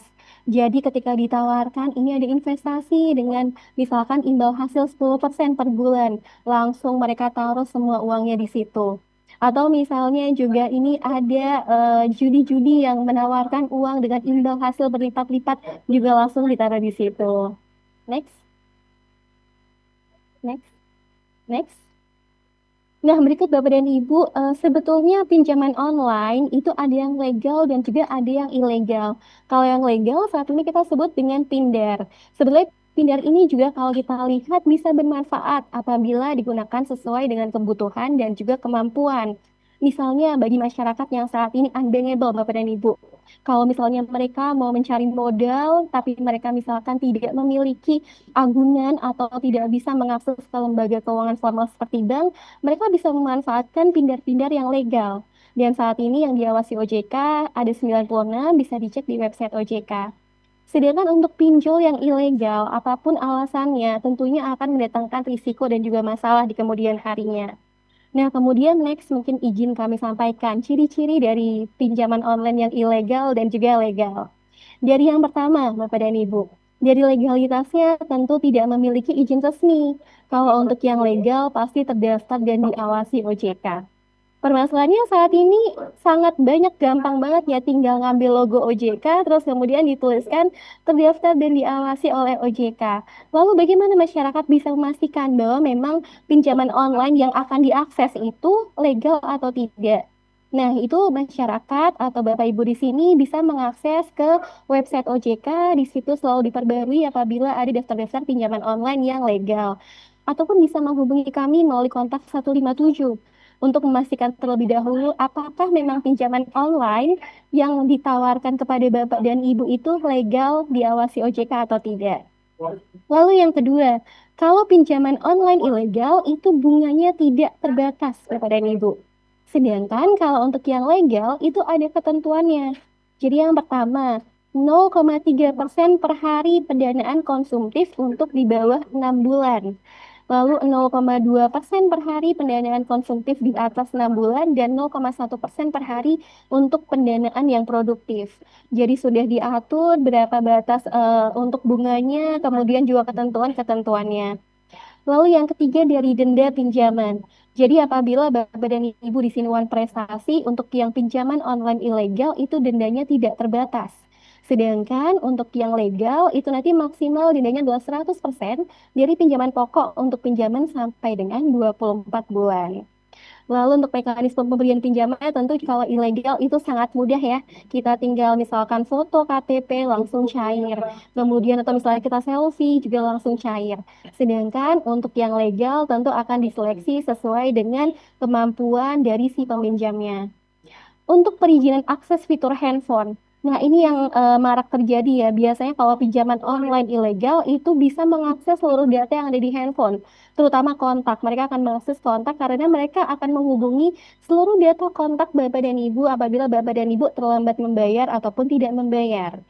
Sedangkan kalau untuk yang pinjol legal itu hanya boleh mengakses 3 saja Bapak dan Ibu. Di sini untuk mempermudah kita singkat menjadi camilan. Yang pertama adalah kamera, kemudian yang kedua adalah mikrofon, dan yang ketiga adalah location. Jadi di sini singkatnya adalah dengan camilan. Kemudian untuk layanan pengaduan nasabah juga kalau untuk ilegal tidak ada layanan pengaduannya, sedangkan untuk yang legal ada layanan pengaduan. Untuk penawaran produk pinjaman juga biasanya menawarkan melalui jalur pribadi tanpa izin. Jadi kalau misalnya Bapak dan Ibu sering banget ya di WhatsApp, kemudian di SMS tanpa izin tiba-tiba masuk penawaran pinjaman, nah itu bisa dipastikan adalah pinjaman online ilegal. Karena untuk penawaran produk pinjaman yang legal itu dilarang menawarkan melalui jalur pribadi. Lalu selanjutnya apabila gagal bayar, maka untuk yang pinjol ilegal akan melakukan teror, kemudian penghinaan, pencemaran nama baik, dan menyebarkan foto-foto pribadi. Sedangkan kalau untuk yang legal akan masuk ke dalam daftar hitam apabila tidak melunasi sampai dengan 90 hari. Lalu yang terakhir dalam hal penagihan, untuk yang pinjol ilegal, pegawai yang menagih tidak tersertifikasi di AFPI dan juga bisa menagih kapan saja tidak sesuai dengan ketentuan. Sedangkan kalau untuk yang legal, pegawai yang menagih itu harus tersertifikasi di AFPI. Selain itu, berdasarkan ketentuan POJK nomor 22, penagihan untuk pinjol yang legal itu hanya boleh dilakukan pada hari Senin sampai dengan Sabtu dan juga di luar hari libur nasional pada pukul 8 pagi sampai dengan pukul 8 malam. Dan untuk penagihannya juga hanya kepada si konsumennya. Tidak boleh ke orang lain yang ada di kontaknya ataupun orang yang tidak terafiliasi dengan konsumennya. Next. Nah, berikut Bapak dan Ibu modus-modus dari pinjaman online. Jadi yang pertama, biasanya mereka itu beriklan di media sosial, terus kemudian namanya mirip nih dengan pinjaman online yang legal. Nah, berarti Bapak dan Ibu harus waspada ya, misalkan meminjam di pinjaman online, harus dipastikan memang itu adalah kontak dari pinjaman online yang legal dan juga websitenya itu resmi. Kemudian yang kedua, biasanya melalui WhatsApp ataupun SMS. Kemudian yang ketiga, nah ini yang paling sering terjadi Bapak dan Ibu, yaitu modus salah transfer ataupun langsung transfer ke rekening pribadi. Ini sempat terjadi ya di kasus rekan saya. Jadi waktu itu pernah beliau tiba-tiba menerima uang 10 juta. entah dari mana. Nah, mungkin bagi Bapak dan Ibu di sini harus waspada, harus mulai mengecek ya secara rutin melalui mobile banking misalkan, apakah ada transaksi yang tidak dikenal. Misalnya tiba-tiba ada uang masuk, mungkin kita bisa mengiranya, oh ini rezeki dari Tuhan, seperti itu ya. Tapi kita juga harus hati-hati Bapak dan Ibu, karena itu bisa jadi modus dari pinjol. Biasanya mereka akan modus salah transfer, kemudian mereka akan menagih uang yang sudah ditransfer ke rekening Bapak dan Ibu. Nah, lalu bagaimana Bapak dan Ibu menyikapi misalnya ternyata ada rekening yang ditransfer tanpa Bapak Ibu itu ketahui? Jadi Bapak dan Ibu misalnya menjadi korban dari modus salah transfer ini, Bapak dan Ibu harus langsung melaporkan kepada bank yang bersangkutan untuk dilakukan penundaan transaksi sebesar dari jumlah uang yang ditransfer tersebut untuk membuktikan bahwa memang Bapak dan Ibu tidak menggunakan uang yang ditransfer oleh si pelaku. Kemudian yang kedua, Bapak dan Ibu bisa melaporkan kepada OJK, bisa melalui kontak 157 atau melalui Satgas Pasti. Sehingga nanti Bapak dan Ibu bisa membuktikan bahwa Bapak dan Ibu yang pertama tidak menggunakan uangnya, dan yang kedua apabila nanti ternyata ditagih oleh pinjol yang ilegal, Bapak dan Ibu bisa membuktikan bahwa memang Bapak dan Ibu tidak pernah mengunduh, menginstal, ataupun meminjam ke pinjol ilegal tersebut. Lalu yang ketiga, apabila Bapak dan Ibu diteror karena Bapak dan Ibu dituduh sudah pernah meminjam di pinjol ilegal, maka tinggal diblokir saja dan apabila Bapak dan Ibu mendapatkan ancaman bisa dilaporkan ke kepolisian. Lalu yang terakhir adalah penggunaan foto selfie dan juga KTP. Dengan iming-iming ada uang, hadiah, janji mendapatkan pekerjaan pada lembaga yang tidak terpercaya. Next. Nah ini Bapak dan Ibu, jadi kalau misalnya Bapak dan Ibu berada di posisi memang harus menggunakan pinjaman online, maka diharapkan Bapak dan Ibu harus menggunakan pinjaman online yang legal ya, dan juga meminjam sesuai dengan kebutuhan dan kemampuan. Hutang harus dibayar dan hindari bermasalah pada slip Bapak dan Ibu. Next. Kemudian selanjutnya, tadi sudah terkait dengan pinjol yang ilegal, sekarang yang sedang marak yang kedua Bapak dan Ibu, yaitu investasi ilegal. Next. Ciri-cirinya seperti apa? Ciri-cirinya yang pertama adalah menjanjikan keuntungan yang tidak wajar dalam waktu dekat. Misalnya menawarkan 20% sebulan. Itu sepertinya tidak masuk akal ya Bapak dan Ibu. Kalau misalnya saya benar-benar ada investasi yang bisa mengkalkulasikan saya dapat keuntungan 20% sebulan, saya tidak akan menawarkan ke Bapak Ibu. Saya mending kaya sendiri Bapak dan Ibu. Ngapain saya ajak-ajak Bapak Ibu jadi kaya? Saya bukan saudara sama Bapak dan Ibu, saya tidak dapat keuntungan, kan logikanya seperti itu. Nah, kalau misalnya Bapak dan Ibu ditawarkan ya, untuk keuntungan yang cepat, terus kemudian tanpa effort, lalu juga bunganya jauh di atas bunga perbankan, nah itu wajib untuk diwaspadai. Ini masuk ke dalam tadi 2L adalah yang di bagian logis. Kita harus logis menilai apakah memang bunga ataupun imbal hasil yang ditawarkan itu sesuai atau tidak dan logis atau tidak. Lalu yang kedua, menjanjikan bonus dari perekrutan anggota baru member get member. Biasanya untuk investasi ilegal ini modusnya adalah seperti money game ya dan juga piramid. Ketika kita merekrut orang, maka kita akan mendapatkan bonus seperti itu. Lalu yang ketiga, nah ini yang mungkin kemarin sudah marak sekali ya di masyarakat, memanfaatkan tokoh masyarakat ataupun public figure untuk menarik minat berinvestasi. Biasanya kan kalau kita di sini nih, mohon maaf ya Bapak Pendeta, kalau misalnya Bapak Pendetanya yang menawarkan, pasti kita langsung percaya ya. Saya juga kalau misalnya mungkin bos saya yang menawarkan, saya langsung join lah di situ untuk investasi seperti itu. Tapi kita juga harus logis Bapak dan Ibu. Apakah memang dia terdaftar di OJK? Apakah memang bunganya itu logis atau tidak? Kita harus bisa selektif ketika kita berinvestasi.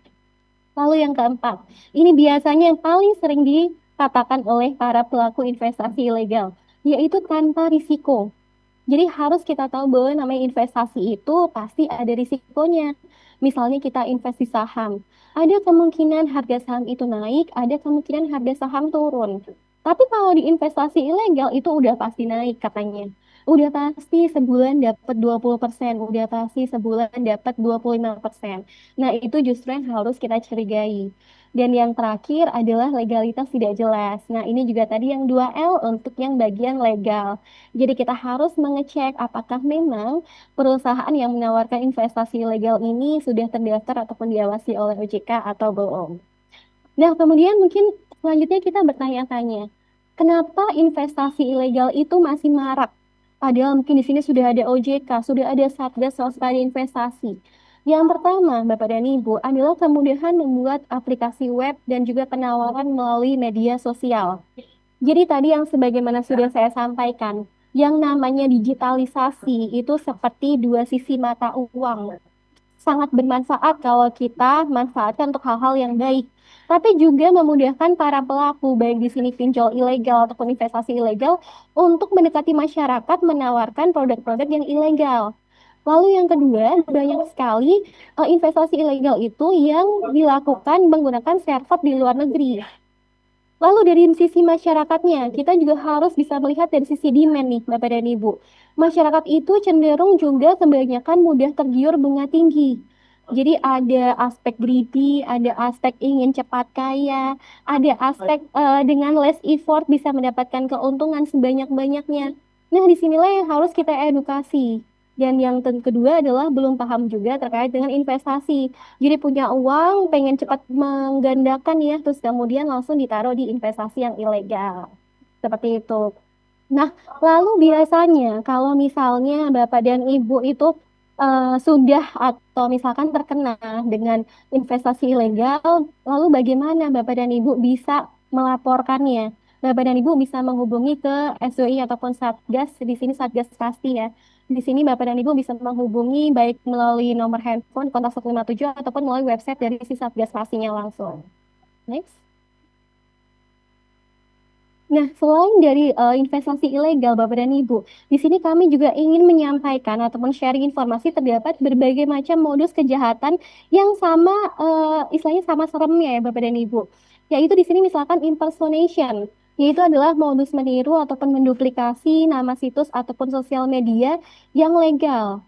Nah, di sini misalnya juga Bapak dan Ibu katakanlah di telepon ya, dari kerabat ataupun dari atasan ataupun dari Bapak Pendeta, padahal itu adalah si pelaku yang berpura-pura menjadi tadi kerabat ataupun Bapak Pendeta, Bapak dan Ibu, kemudian meminta untuk ditransfer sejumlah uang ke rekening dari si pelaku. Nah, ini Bapak dan Ibu harus hati-hati ya. Karena itu OJK secara rutin juga melakukan yang namanya cyber patrol dan juga meminta PUJK untuk melakukan cyber patrol untuk mengidentifikasi apakah ada akun abal-abal yang membuat situs web ataupun sosmed mirip dengan PUJK tersebut. Misalnya kita lihat ya di next slide-nya. Nah, ini Bapak dan Ibu, sangat mirip ya. Jadi di sini ada website yang resmi, ada website yang tidak resmi. Ini dari mulai link-nya mirip, dari mulai tampilan webnya juga mirip. Nah, ini Bapak dan Ibu harus berhati-hati supaya bisa cek dulu nih, oh ini websitenya benar nggak ya? Oh ini linknya benar nggak ya? Contoh misalnya nih yang kedua. Bapak dan Ibu mungkin di sini kami ngasih contoh ya di next slide, itu adalah di media sosial dari Ada Kami. Next. Nah ini, Ada Kami merupakan salah satu contoh ya PUJK yang berada di bawah pengawasan OJK. Kalau kita lihat Bapak dan Ibu di sebelah kiri, itu ada yang checklist biru nih, sebelah kanan ada yang tidak memiliki centang biru. Nah ini Bapak dan Ibu harus berhati-hati ya, untuk apabila mengakses ke semua industri jasa keuangan, harus dicek apakah memang media sosialnya ataupun misalnya untuk websitenya itu resmi dan juga memang digunakan oleh si pelaku usaha jasa keuangan tersebut. Kemudian selanjutnya judi online. Nah, di sini banyak sekali Bapak dan Ibu kalau kita lihat pemberitaan terkait dengan judi online ya. Dan sudah banyak juga rekening-rekening yang diblokir oleh OJK maupun di sini oleh Satgas Pasti. Next.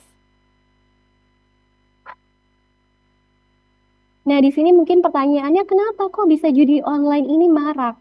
Yang pertama adalah mayoritas server berasal dari luar negeri, Bapak dan Ibu. Kemudian juga penggunaan satu rekening untuk banyak rekening judi. Dan juga saat ini masih banyak sekali terdapat jual beli rekening untuk kejahatan. Jadi misalnya Bapak dan Ibu modus jual beli rekening ini contohnya. Katakanlah di suatu desa gitu ya, ada banyak sekali penduduk yang mereka itu unbankable ataupun tidak memiliki rekening. Lalu biasanya si pelaku itu masuk ke desa itu, lalu kemudian mereka ngasih uang nih ke masyarakat desa untuk mereka itu membuka rekening atas nama masing-masing. Nah, kemudian rekening-rekening dari masyarakat itu yang dipergunakan untuk kejahatan. Nah, itu yang disebut dengan jual beli rekening dan itu saat ini sedang marak Bapak dan Ibu. Jadi kalau misalnya kita telusur, oh ternyata pelakunya itu kok cuman katakanlah ojek online atau misalnya oh pelakunya ternyata cuman petani. Padahal itu adalah rekening yang dibeli oleh si pelaku dari para misalkan ojek online ataupun petani tersebut. Lalu di sini juga kita lihat bahwa transaksi judi online itu semakin meningkat ya Bapak dan Ibu untuk setiap tahunnya. Bahkan di tahun 2023 berdasarkan dari data dari PPATK ada 327 triliun untuk nilai transaksi dari judi online. Untuk bahayanya tentunya menjadikan kecanduan ya Bapak dan Ibu karena kita bisa istilahnya berpeluang untuk menggandakan uang kita. Lalu juga kalau misalnya kita sudah kalah, itu akan menyebabkan kerugian keuangan sehingga pada akhirnya bisa membuat stres, kemudian menghancurkan karir kita dan juga menghancurkan hubungan keluarga maupun pertemanan. Dan di sini OJK sudah meminta perbankan untuk memblokir lebih dari 10.000 rekening sampai dengan November 2024 kemarin berdasarkan data dari Komdigi. Dan Bapak dan Ibu di sini kami himbau untuk dapat menghindari judi online misalnya dengan mencari hobi yang alternatif, kemudian berbicara dengan orang yang terpercaya, mengedukasi dirinya sendiri dan juga keluarga maupun masyarakat, dan yang terakhir tentunya adalah menggunakan produk yang legal dan diawasi oleh OJK. Next.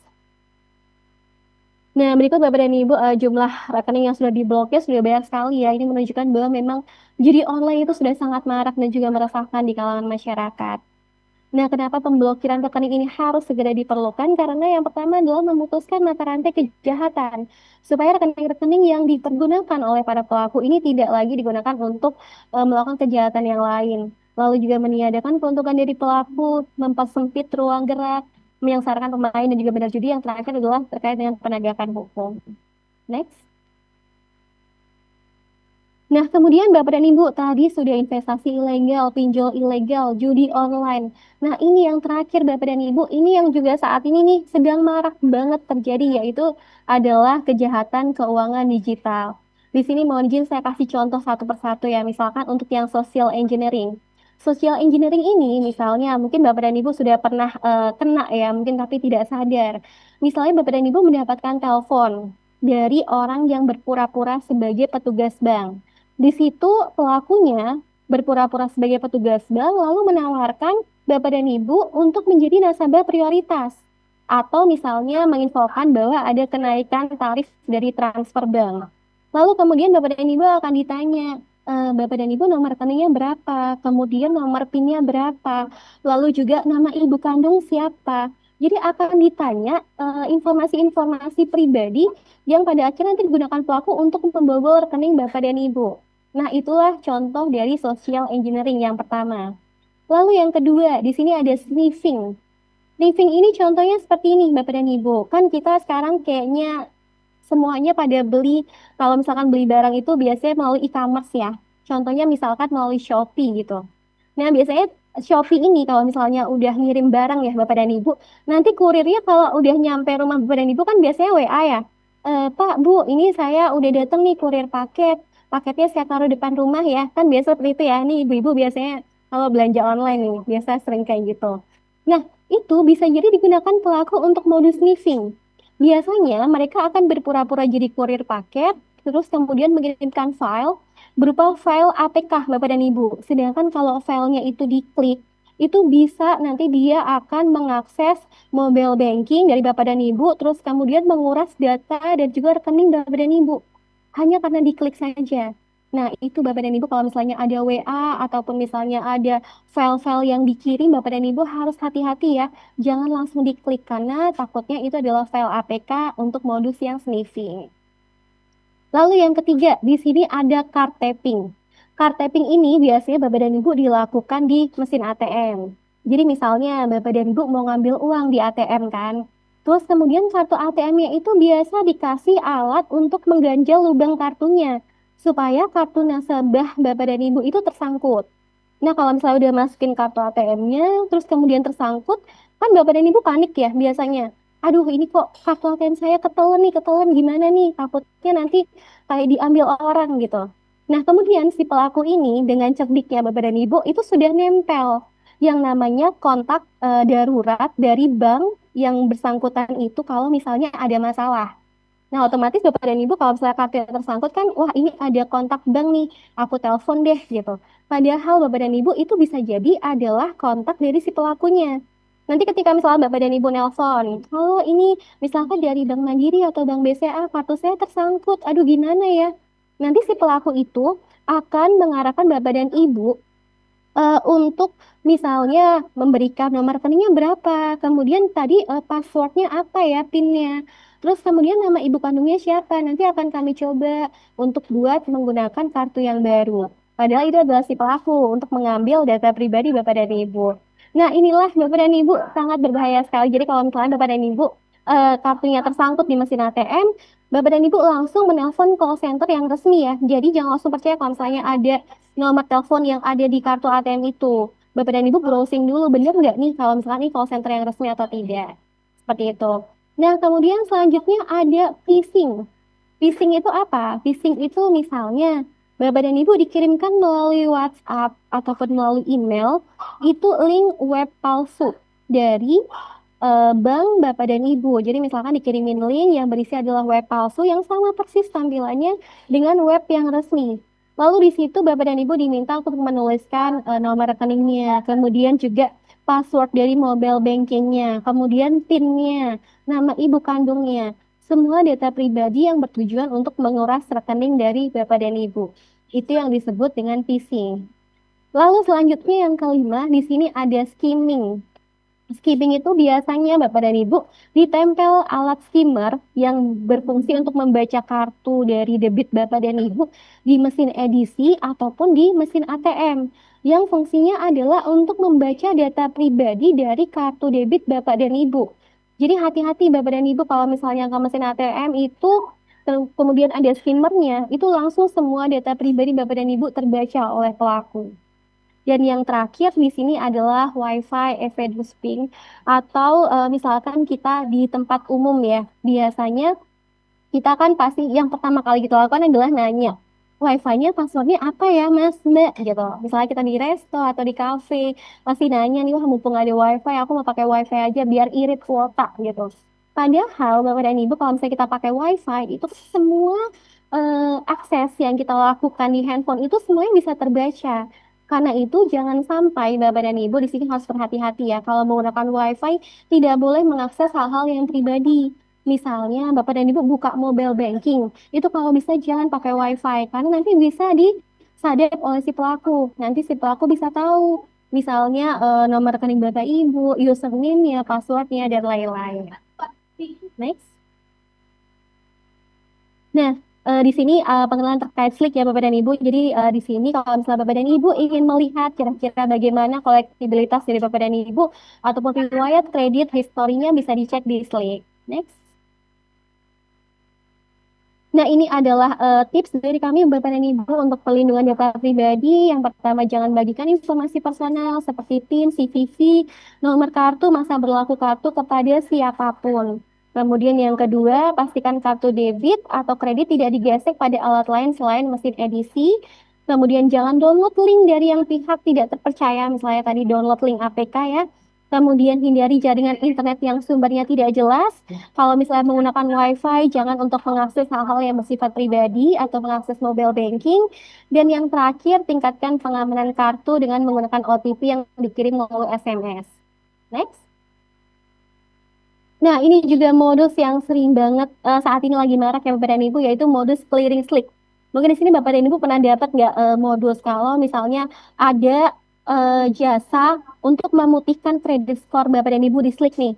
Dan itu katanya bisa dari OJK, nanti tinggal bayar. Kemarin tuh ada tawaran 200.000. Nanti kredit scoring Bapak dan Ibu langsung nggak jadi hitam lagi, langsung putih. Nah itu Bapak dan Ibu harus berhati-hati ya. Karena perubahan data di Slick itu hanya bisa dilakukan oleh bank ataupun lembaga keuangan yang menyampaikan laporan debitur ke Slick. Jadi itu bohong sekali kalau misalnya ada pihak-pihak yang menawarkan jasa tersebut. Next. Dan di sini kontak-kontak Bapak dan Ibu apabila Bapak dan Ibu ingin bertanya terkait lembaga jasa keuangan, ataupun ingin melakukan pengaduan, ataupun ingin menyampaikan informasi atau menanyakan informasi, bisa ke kontak 157 atau WhatsApp di 081 157 157 157. Atau bisa juga kalau misalnya Bapak dan Ibu bermasalah dengan investasi ilegal ataupun pinjol ilegal, Bapak dan Ibu bisa ke sipasti.ojk.go.id atau email ke satgaspasti@ojk.go.id.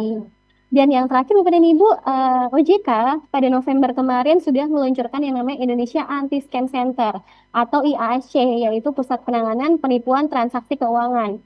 Jadi kalau misalnya Bapak dan Ibu kena modus yang tadi tuh, misalkan entah soceng, social engineering, atau card tapping, atau misalnya yang lagi marak nih ya Bapak dan Ibu, itu love scam nih. Ini bahaya banget nih bagi Bapak dan Ibu yang mungkin mohon maaf saat ini mungkin sedang single ya, terus kemudian ada didekati dan kena love scam. Nah, itu Bapak dan Ibu bisa melaporkan ke IASC. Di sini ke iasc.ojk.go.id. Next. Nah, ini Bapak dan Ibu, jadi Bapak dan Ibu ingat selalu 2L, yaitu legal dan logis. Legal itu adalah Bapak dan Ibu harus memastikan bahwa lembaga jasa keuangan itu diawasi dan juga berizin di OJK. Untuk logisnya, Bapak dan Ibu harus bisa memastikan bahwa memang bunga ataupun imbal hasil yang ditawarkan itu logis. Kemudian juga jangan lupa untuk memperhatikan manfaat, biaya risiko, hak kewajiban konsumen, bagaimana cara mengakses informasi mekanisme transaksi, dan juga bagaimana mekanisme penanganan pengaduan dan penyelesaian sengketa sebelum menggunakan produk dan layanan jasa keuangan. Nah, ini sekilas Bapak dan Ibu terkait dengan IASC. Mungkin kita next saja. Nah, ini adalah cakupan jenis penipuan. Bapak dan Ibu mesti hati-hati. Dari yang pertama, penipuan transaksi belanja, jual beli online. Ini biasanya Bapak dan Ibu yang kalau punya Facebook nih ya, itu kebanyakan bersumber dari Facebook nih. Misalkan nawarin apa nih? Musang, biasanya jual beli musang gitu ya. Atau misalkan jual beli motor, tapi ternyata itu abal-abal. Nah, itu bisa dilaporin ke IASC. Kemudian juga ada penipuan penawaran kerja. Penipuan misalkan Bapak dan Ibu ditawari ada part-time nih, pekerjaan part-time. Bapak dan Ibu kalau misalnya klik atau subscribe link tertentu, nanti Bapak dan Ibu bisa dapat duit. Nah, itu kan pekerjaan enak banget ya, masa iya gitu. Kalau misalnya Bapak dan Ibu mau, aku mau nih pekerjaan part-time itu. Nah, ketika Bapak dan Ibu melakukan yang diminta oleh si pelaku, mungkin awalnya Bapak dan Ibu dapat dulu nih 100.000, 200.000. Tapi terus kemudian modusnya biasanya Bapak dan Ibu diminta untuk deposit. Kamu deposit dulu 1 juta, nanti kita akan balikin nanti ketika di akhir bulan, ketika kamu gajian, nanti kamu pasti akan kita tambah kok. Terus kemudian dia akan ngasih link yang bernilai isinya adalah gaji yang sudah Bapak Ibu kumpulin, padahal itu palsu, angkanya tuh palsu, nggak bisa di withdraw ya, nggak bisa ditarik gitu. Nah, kemudian nanti kalau udah deposit, ketika Bapak dan Ibu ingin ngambil uangnya, itu nanti pasti ada dibilang kamu bayar pajak dulu untuk gaji yang mau kamu ambil, nambah lagi, transfer lagi. Nah, itu adalah contoh penipuan dari penawaran kerja. Ini saya sering loh Bapak dan Ibu dapat nih kerjaan part-time, mau nggak gitu. Mungkin karena sekarang agak susah ya cari kerja, jadi banyak sekali modus-modus seperti itu. Terus kemudian ada juga di sini, nah ini love scam nih. Kemarin Bapak dan Ibu love scam ini itu masuk ke 10 besar untuk yang konsep-konsep kasus-kasus yang ditangani IASC. Alhamdulillah tahun ini itu sudah turun nih, nggak jadi 10 besar lagi. Nah, kalau love scam ini biasanya Bapak dan Ibu itu dideketin dulu, terus kemudian si pelakunya tuh pelan-pelan ngedeketinnya, nanti tiba-tiba minta uang, atau misalnya Bapak dan Ibu, mohon maaf ya, diminta untuk mengirimkan foto tertentu yang nantinya digunakan untuk memeras Bapak dan Ibu. Nah, itu juga Bapak Ibu perlu hati-hati kalau misalnya Bapak dan Ibu kena love scam juga, itu bisa dilaporkan ke IASC. Lalu juga banyak sekali modus-modus lain di sini, misalkan struk palsu juga. Kalau misalnya Bapak dan Ibu punya toko ya, atau misalnya punya supermarket, punya warung, terus kemudian Bapak Ibu ada yang beli, lalu si pembelinya tuh bilang, aku bayarnya pakai transfer aja ya, boleh nggak? Nah, itu Bapak Ibu harus cek dulu ya, dia beneran udah transfer belum? Karena kemarin itu marak sekali. Dia bilangnya sudah transfer, terus kemudian pergi, ternyata itu adalah struk palsu. Nah, itu juga yang banyak dilaporkan kepada IASC, salah satunya adalah struk palsu ini. Lalu tantangannya Bapak dan Ibu dari sisi korban. Jadi yang pertama, biasanya korban itu terlambat menyampaikan laporan sehingga dananya sudah habis atau tersisa dalam jumlah minim. Nah, ini sebagai informasi Bapak dan Ibu. Biasanya bahkan kalau kita lihat di Hong Kong itu ya, itu biasanya paling lama si korban itu melaporkan ke pihak yang IASC-nya Hong Kong itu 30 menit setelah mereka kena kasus scamming. Nah, kalau di Indonesia nih biasa seminggu dulu mereka sadar dulu, oh aku kena scam ya, oh aku ditipu ya. Itu mereka denial dulu baru lapor ke IASC. Nah, itu keburu udah hilang Bapak dan Ibu uangnya. Karena pelaku ini pinter banget ketika misalnya Bapak dan Ibu udah transfer nih. Terus kemudian langsung dipindah-pindahin tuh multi layer, dipindahin ke 3 bank. Nah, itu 3 bank pindahin lagi kayak gitu. Dan itu dalam hitungan menit Bapak dan Ibu. Jadi kalau misalnya Bapak dan Ibu kena scam-scam yang tadi sudah disebutkan, Bapak dan Ibu harus segera untuk melaporkan ke IASC. Lalu yang kedua adalah informasi dan bukti terkait belum lengkap, misalnya bukti transaksi. Lalu kalau dari sisi bank penyedia jasa pembayaran, tantangannya adalah perlu adanya penguatan SDM untuk mendukung IASC ini. Kemudian penipu menggunakan rekening penampungan secara multi layer. Jadi tadi rekeningnya itu dananya langsung dipindah-pindah. Nah, inilah menjadi tantangan kami di IASC. Kemudian juga penipu memanfaatkan kripto untuk melarikan dana korban dan juga proses pengembalian sisa dana secara multi layer membutuhkan proses dan juga waktu. Next. Nah, di sini sekilas Bapak dan Ibu untuk Satgas Pasti tadi sudah dijelaskan sebelumnya oleh Ibu Sofia. Next, jadi kita ada terdiri dari 21 kementerian lembaga ya Bapak dan Ibu. Di sini bisa dilihat tugas dari Satgas Pasti dari sisi pencegahan maupun dari sisi penanganan. Next. Ibu Gisel, saya mohon izin, maaf, boleh tidak banyak lagi Bu ya, tapi Siap. kita singkat. Terima Baik-baik. Ya, mungkin ini terakhir ya, Bapak dan Ibu, mohon izin. Jadi di sini hanya data saja. Jadi sebagai informasi untuk khususnya untuk yang IASC ya, Bapak dan Ibu. IASC ini baru di launching di November 2024 dan sekarang itu posisinya 30 Juni 2025. Berarti itu ada sekitar 7 sampai 8 bulan. Di sini jumlah rekening yang dilaporkan itu sudah ada 267.000 Bapak dan Ibu. Dan jumlah rekening yang sudah diblokir itu ada 56.000. Bahkan untuk total kerugian yang dilaporkan itu sudah 3,4 T. Itu dalam kurun waktu 7 sampai 8 bulan. Dan untuk total dana yang diblokir ada 558 miliar. Jadi di sini sebagai pengingat kita bersama Bapak Ibu dan Ibu bahwa yang namanya kejahatan keuangan itu dekat dengan kita. Yang namanya investasi ilegal, pinjol ilegal, judi online itu sangat dekat dengan kita. Karena itu kita harus berhati-hati, kita harus mengedukasi diri kita sendiri, mengedukasi keluarga, mengedukasi masyarakat sekitar kita, supaya kita bisa berhati-hati. Karena apa? Karena kalau kita menahan dari si pelaku, pelaku itu gampang banget untuk ngubah linknya, ngubah nomor teleponnya, ngubah nomor rekeningnya gampang banget. Jadi yang paling efektif adalah dari sisi preventif, yaitu edukasi diri kita sendiri dan juga orang terdekat kita. Mungkin sekian dari saya. Mohon maaf apabila mungkin sedikit mengambil waktu ya, Bapak Andi Papinem. Terima kasih banyak atas kesempatannya untuk sharing pada malam hari ini. Kami kembalikan ke Bapak Andi, Pak. Terima kasih. Baik, terima kasih Ibu. Saya sebenarnya dari tadi sudah sangat menyadari banyak waktu yang terambil, tapi saya tahu bahwa materi ini adalah materi yang sangat penting, materi yang memang harus kita sama-sama ketahui supaya masyarakat lebih teredukasi, jadi well educated gitu ya. Terima kasih Ibu. Banyak sekali catatan yang sudah saya lihat bahwa ada investasi bodong yang dijelaskan dengan sangat luar biasa, pinjol, judol, kejahatan keuangan digital, dan juga layanan-layanan untuk melaporkan kejahatan-kejahatan ini tadi. Mari Bapak Ibu Saudara-saudari yang saat ini juga sedang bersama dengan kita di YouTube dan juga Facebook untuk memastikan hal tersebut. Saya mau kembali sedikit ke Pertua Emeritus Pak Helman sendiri. Boleh Pak sedikit ditambahkan terkait dengan kenyataan judi online dan juga investasi bodong yang saat ini di tengah-tengah kita juga sangat marak. Bisa dikatakan di internalnya GBKP sendiri. Kami beri waktu yang tidak lama ya Pak, mungkin 3 menit saja. Saya persilakan. Iya, saya terpukul juga sama Ibu Ogisa ini tadi. Ya, Banyak kita dapat ilmunya. Ya. benar Pak. Tadi awalnya kan saya mulai dengan judol. Ini beberapa poin saya mau sampaikan mengenai investasi bodong ini. Itu perlu sekali. Jadi tadi dibilang juga sama Ibu Sophie bahwa ada 2L tadi ya, ada logis sama legal. Saya bicara logisnya. Sekarang kan kita ditawari keuntungan 10% per bulan, 30% per 3 bulan. Padahal deposito kita dapat cuma 3 ke 5%. Kalau kita beli SBN pun cuma 6,5 ke 7% per tahun.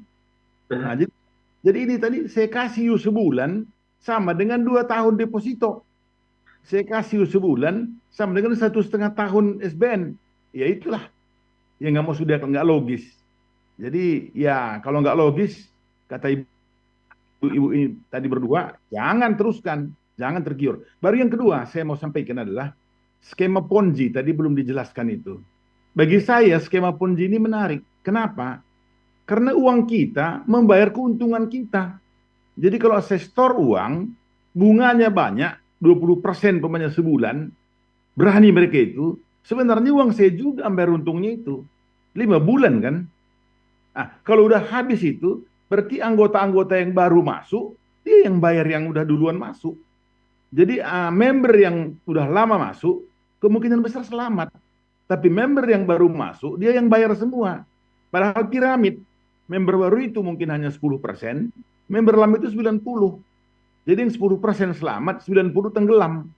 Dan ini, saya baca juga itu referensi, itu Charles Ponzi itu tahun 1920-an itu di Amerika. Berarti udah 100 tahun yang lalu.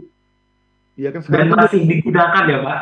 ya, Dan masih digunakan sampai dengan saat ini ya Pak? 100 tahun yang lalu. Pada waktu itu katanya uang yang diraup dari apa ini, dari orang-orang yang rakus tadi juga, yang rakus 10% sebulan itu, $20 juta. Tapi tahun 2000 berapa ini ya? 2008 tadi itu namanya Bernie Madoff. Bernie Madoff atau Bernard. Itu dia malah meraup dana masyarakat 65 billion. Artinya apa? Sama dengan 1.000 triliun. Jadi artinya penipu-penipu itu pun dari waktu ke waktu ada. Dan orang yang ditipu itu lebih banyak lagi. Jadi jangan kita heran kalau sekarang ini pun muncul gitu. Jadi artinya orang penipu itu akan ada terus. Kitalah sekarang ini yang harus tobat. Tobat dalam arti, seperti kata Bapak tadi, kita harus belajar literasi, belajar logikanya, dan belajar legalnya. Kalau logis dan legal, silakan. Tapi begitu nggak logis, terlalu indah untuk jadi, too good to be true, ya jangan. Jadi judul tadi kita dimainkan dengan algoritma, nggak bakal menang. Kemudian yang apa tadi, yang namanya Ponzi tadi, nggak bakalan. Kecuali kita pertama, kedua, ketiga yang ikut membernya. Tapi kalau kita member yang 100-200, kita nyetor aja. Terakhir tutup kantornya. Hilang orangnya, uang kita kemana? Nah, ini saya mau penekanan ini. Dan itu sekarang pun terjadi. Cuma ada namanya, tetapi ya tentunya itu sebenarnya Ponzi scheme tentunya. Nah, terus sedikit lagi ya Pak Moderator ya. Saya kalau ilmunya kan Bapak Ibu ini, tapi di lapangan ya saya lihat ini saya jelaskan supaya. Jadi satu dulu, ada Koperasi Indosuria, kita dengar itu. Koperasi Indosuria baru-baru ini dijanjikannya nggak banyak kali sebenarnya, 15% per tahun. Tapi itu tadi deposito ke 5%, berarti 3 kali. Orang mau, korbannya puluhan ribu orang, dan uang yang diraup itu 14 triliun. 14 triliun. Nah, baru yang kedua, ada lagi yang dahsyat itu, investasi emas fiktif. Katanya kalau kita taruh uang, nanti itu otomatis diterjemahkan ke emas. Nanti kita terima emas. Kalau emas harganya pasti naik, uang kita pasti untung. Begitu juga investasi dolar. Kita masukkan rupiah, uang kita itu jadi dolar, dolar menguat, kita pasti untung. Sekarang lagi apa ini? Marak-maraknya ini. Investasi emas, investasi dolar, dan menurut saya semua itu fiktif. Semua itu bodong. Mungkin sekali, 2 kali, 3 kali untung, tapi berikutnya nanti sama pohonnya itu pun hilang. Bahasa karonya, labu bunga nih, ras batang nih, pebenai. Nah, ini saya ngomong belak-belakan ini. Nah, jadi udah Krisia enak kali nih ya, masuk uang ke rupiah dapat dolar, dolar menguat. Masuk uang ke rupiah dapat emas, emas menguat harganya. Iya, awal-awalnya itu nggak ada nyitu emas, nggak ada nyitu dolar, itu hanya apa istilahnya itu ya, apa namanya, gimmick-gimmicknya aja supaya kita merasa ikut. Jadi sekarang ini banyak itu yang dolar dan emas, karena dolar menguat, emas pun menguat. Jadi hati-hati kepada teman-teman, paling tidak ya seluruh GBKP ini, baik di Tanah Karo, baik di seluruh Indonesia ini, hati-hati. Investasi emas, investasi dolar, bodong itu semua. Dipastikan kita untung, tidak mungkin rugi katanya. Nah, baru Ada lagi itu perumahan, dikasih rumah murah. Wajarnya rumahnya itu 200 juta, dibikinnya 100 juta. DP murah katanya 10 juta.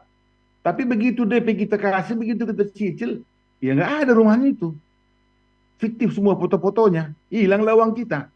Apalagi dulu pernah itu, pertanian sama peternakan kan. Peternakannya di Australia.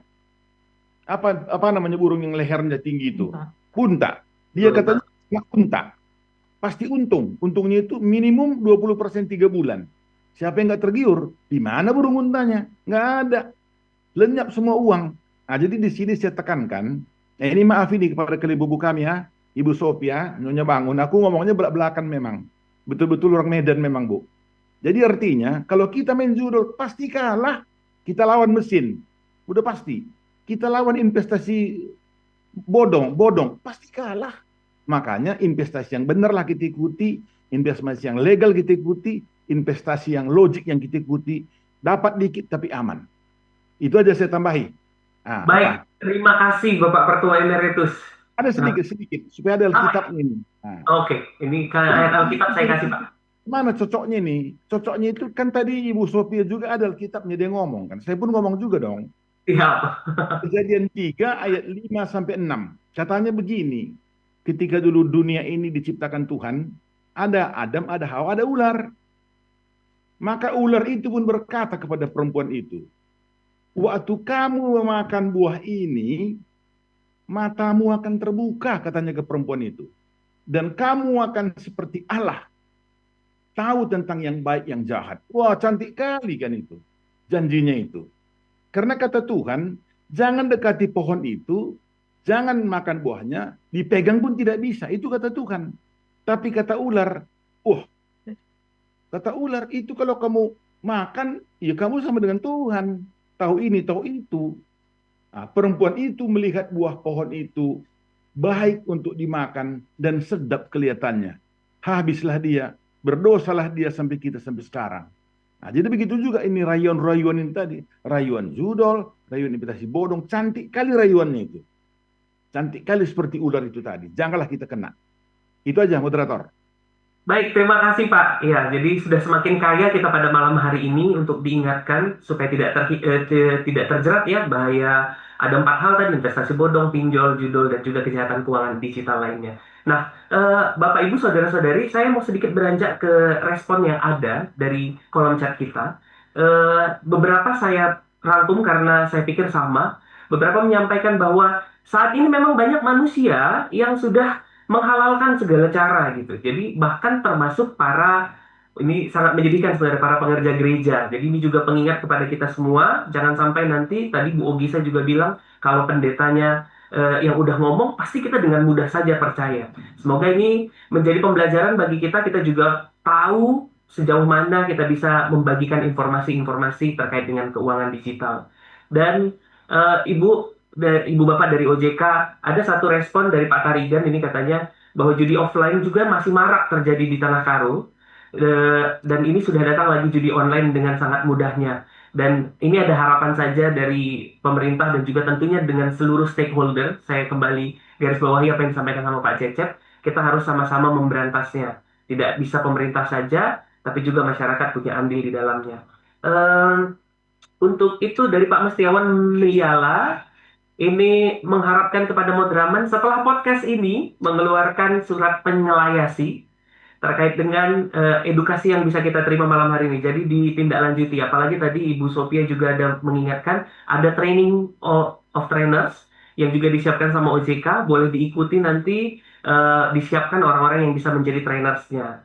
Terima kasih Pak Mestiawan untuk pengingatnya. Ini ada Bu Helin Tarigan mau bertanya, jikalau masuk ke judi online lalu terseret pada pinjaman online, lalu bunga dari pinjolnya membengkak, apakah harus dibayar semua di pinjaman online? Nanti saya harapkan ada respons dari Ibu Ogisa mungkin, Pak Cecep atau Bu Sophia ya.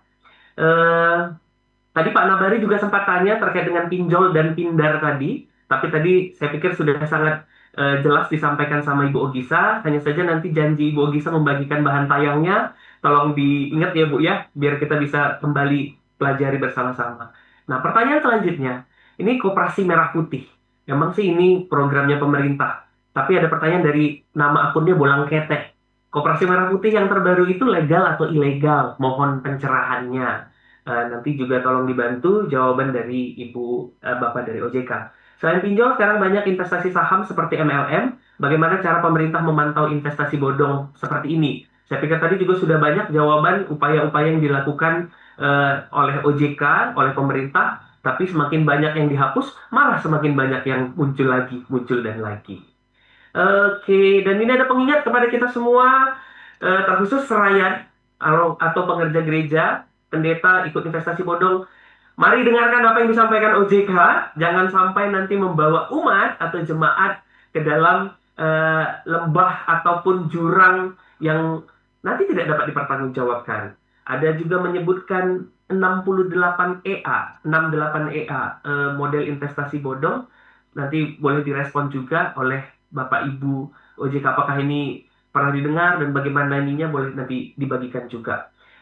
Dan terakhir tadi Pak Nabari Pandia, Pak, sudah pasti Pak akan dibagikan sama Ibu Ogisa materi yang di-share.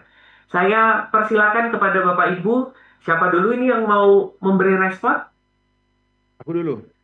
Oh iya, silakan. Oke, baik, Pak. Kalau aku responku begini, mungkin nggak enak didengar ya. Jadi tadi kan kita sebut ada orang main judi, tapi ada agennya. Ada orang investasi bodong, ada agennya.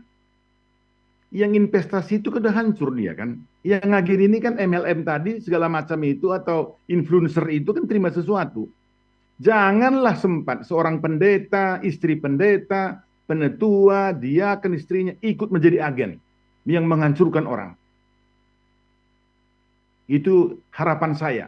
Jangan sempat pendeta, istri pendeta, pertua diaken, istri pertua, apalagi emeritus, menjadi agen, menjadi reseller, atau menerima komisi-komisi MLM yang merusak kehidupan orang-orang melalui investasi bodong. Itu yang penting dari saya, moderator. Baik, terima kasih Pak. Jadi apa ya? Iya. Ya, hard warning ini ya kepada kita semua. Baik, terima kasih. Saya ke Ibu Sophia. Boleh Ibu? Boleh, terima kasih banyak. Pujur Melala, ini Pertua Emeritus, terima kasih juga ini masukan-masukannya tadi yang Ponzi, itu betul sekali.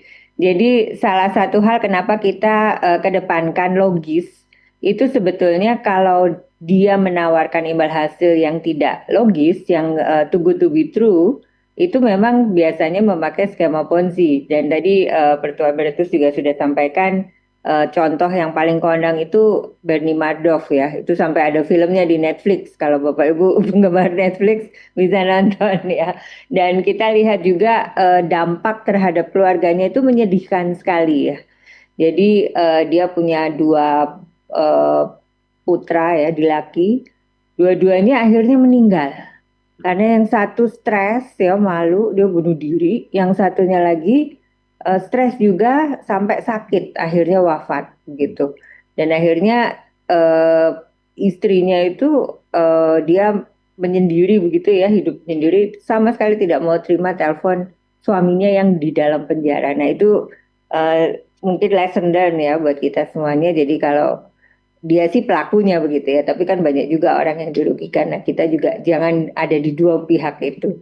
Jadi kalau memang kita ingin berinvestasi yang logis, yang legal begitu ya, tawaran investasi tadi mungkin sudah Pertua itu sampaikan juga, SBN sudah cukup bagus itu ya, dan cukup aman juga begitu misalnya kira-kira. Kalau misalnya kita mau masuk ke yang instrumen yang lain, itu sesuaikan dengan profil risiko kita gitu. Jadi tadi mungkin Bu Ogisa, Pak Cece belum sampaikan, biasanya kita itu pada saat kita masih muda, masih baru kerja, baru punya penghasilan, tapi nantinya prospeknya itu tinggi, nah itu kita mungkin masih bisa mengabsorb risiko yang lebih tinggi begitu ya.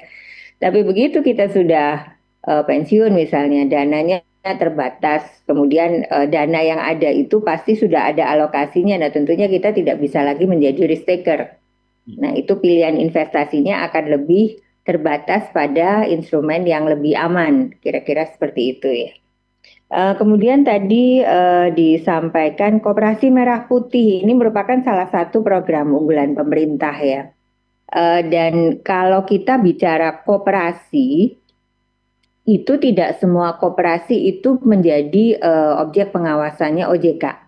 Jadi koperasi itu kita bagi menjadi dua bagian besar, closed loop dan open loop.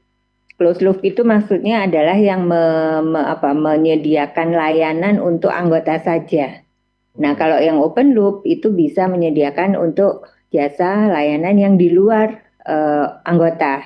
Nah, yang open loop ini dari sekian puluh ribu itu yang diawasi oleh OJK itu hanya 21. Itu kenapa? Karena kita menyampaikan kepada Kemenkop UKM ya, ke Kemenkop itu mana-mana yang akan menjadi LKM, Lembaga Keuangan Mikro. Jadi dia harus beralih statusnya menjadi lembaga keuangan mikro dan dari sekian 20.000 itu hanya 21. Itulah yang diawasi oleh OJK.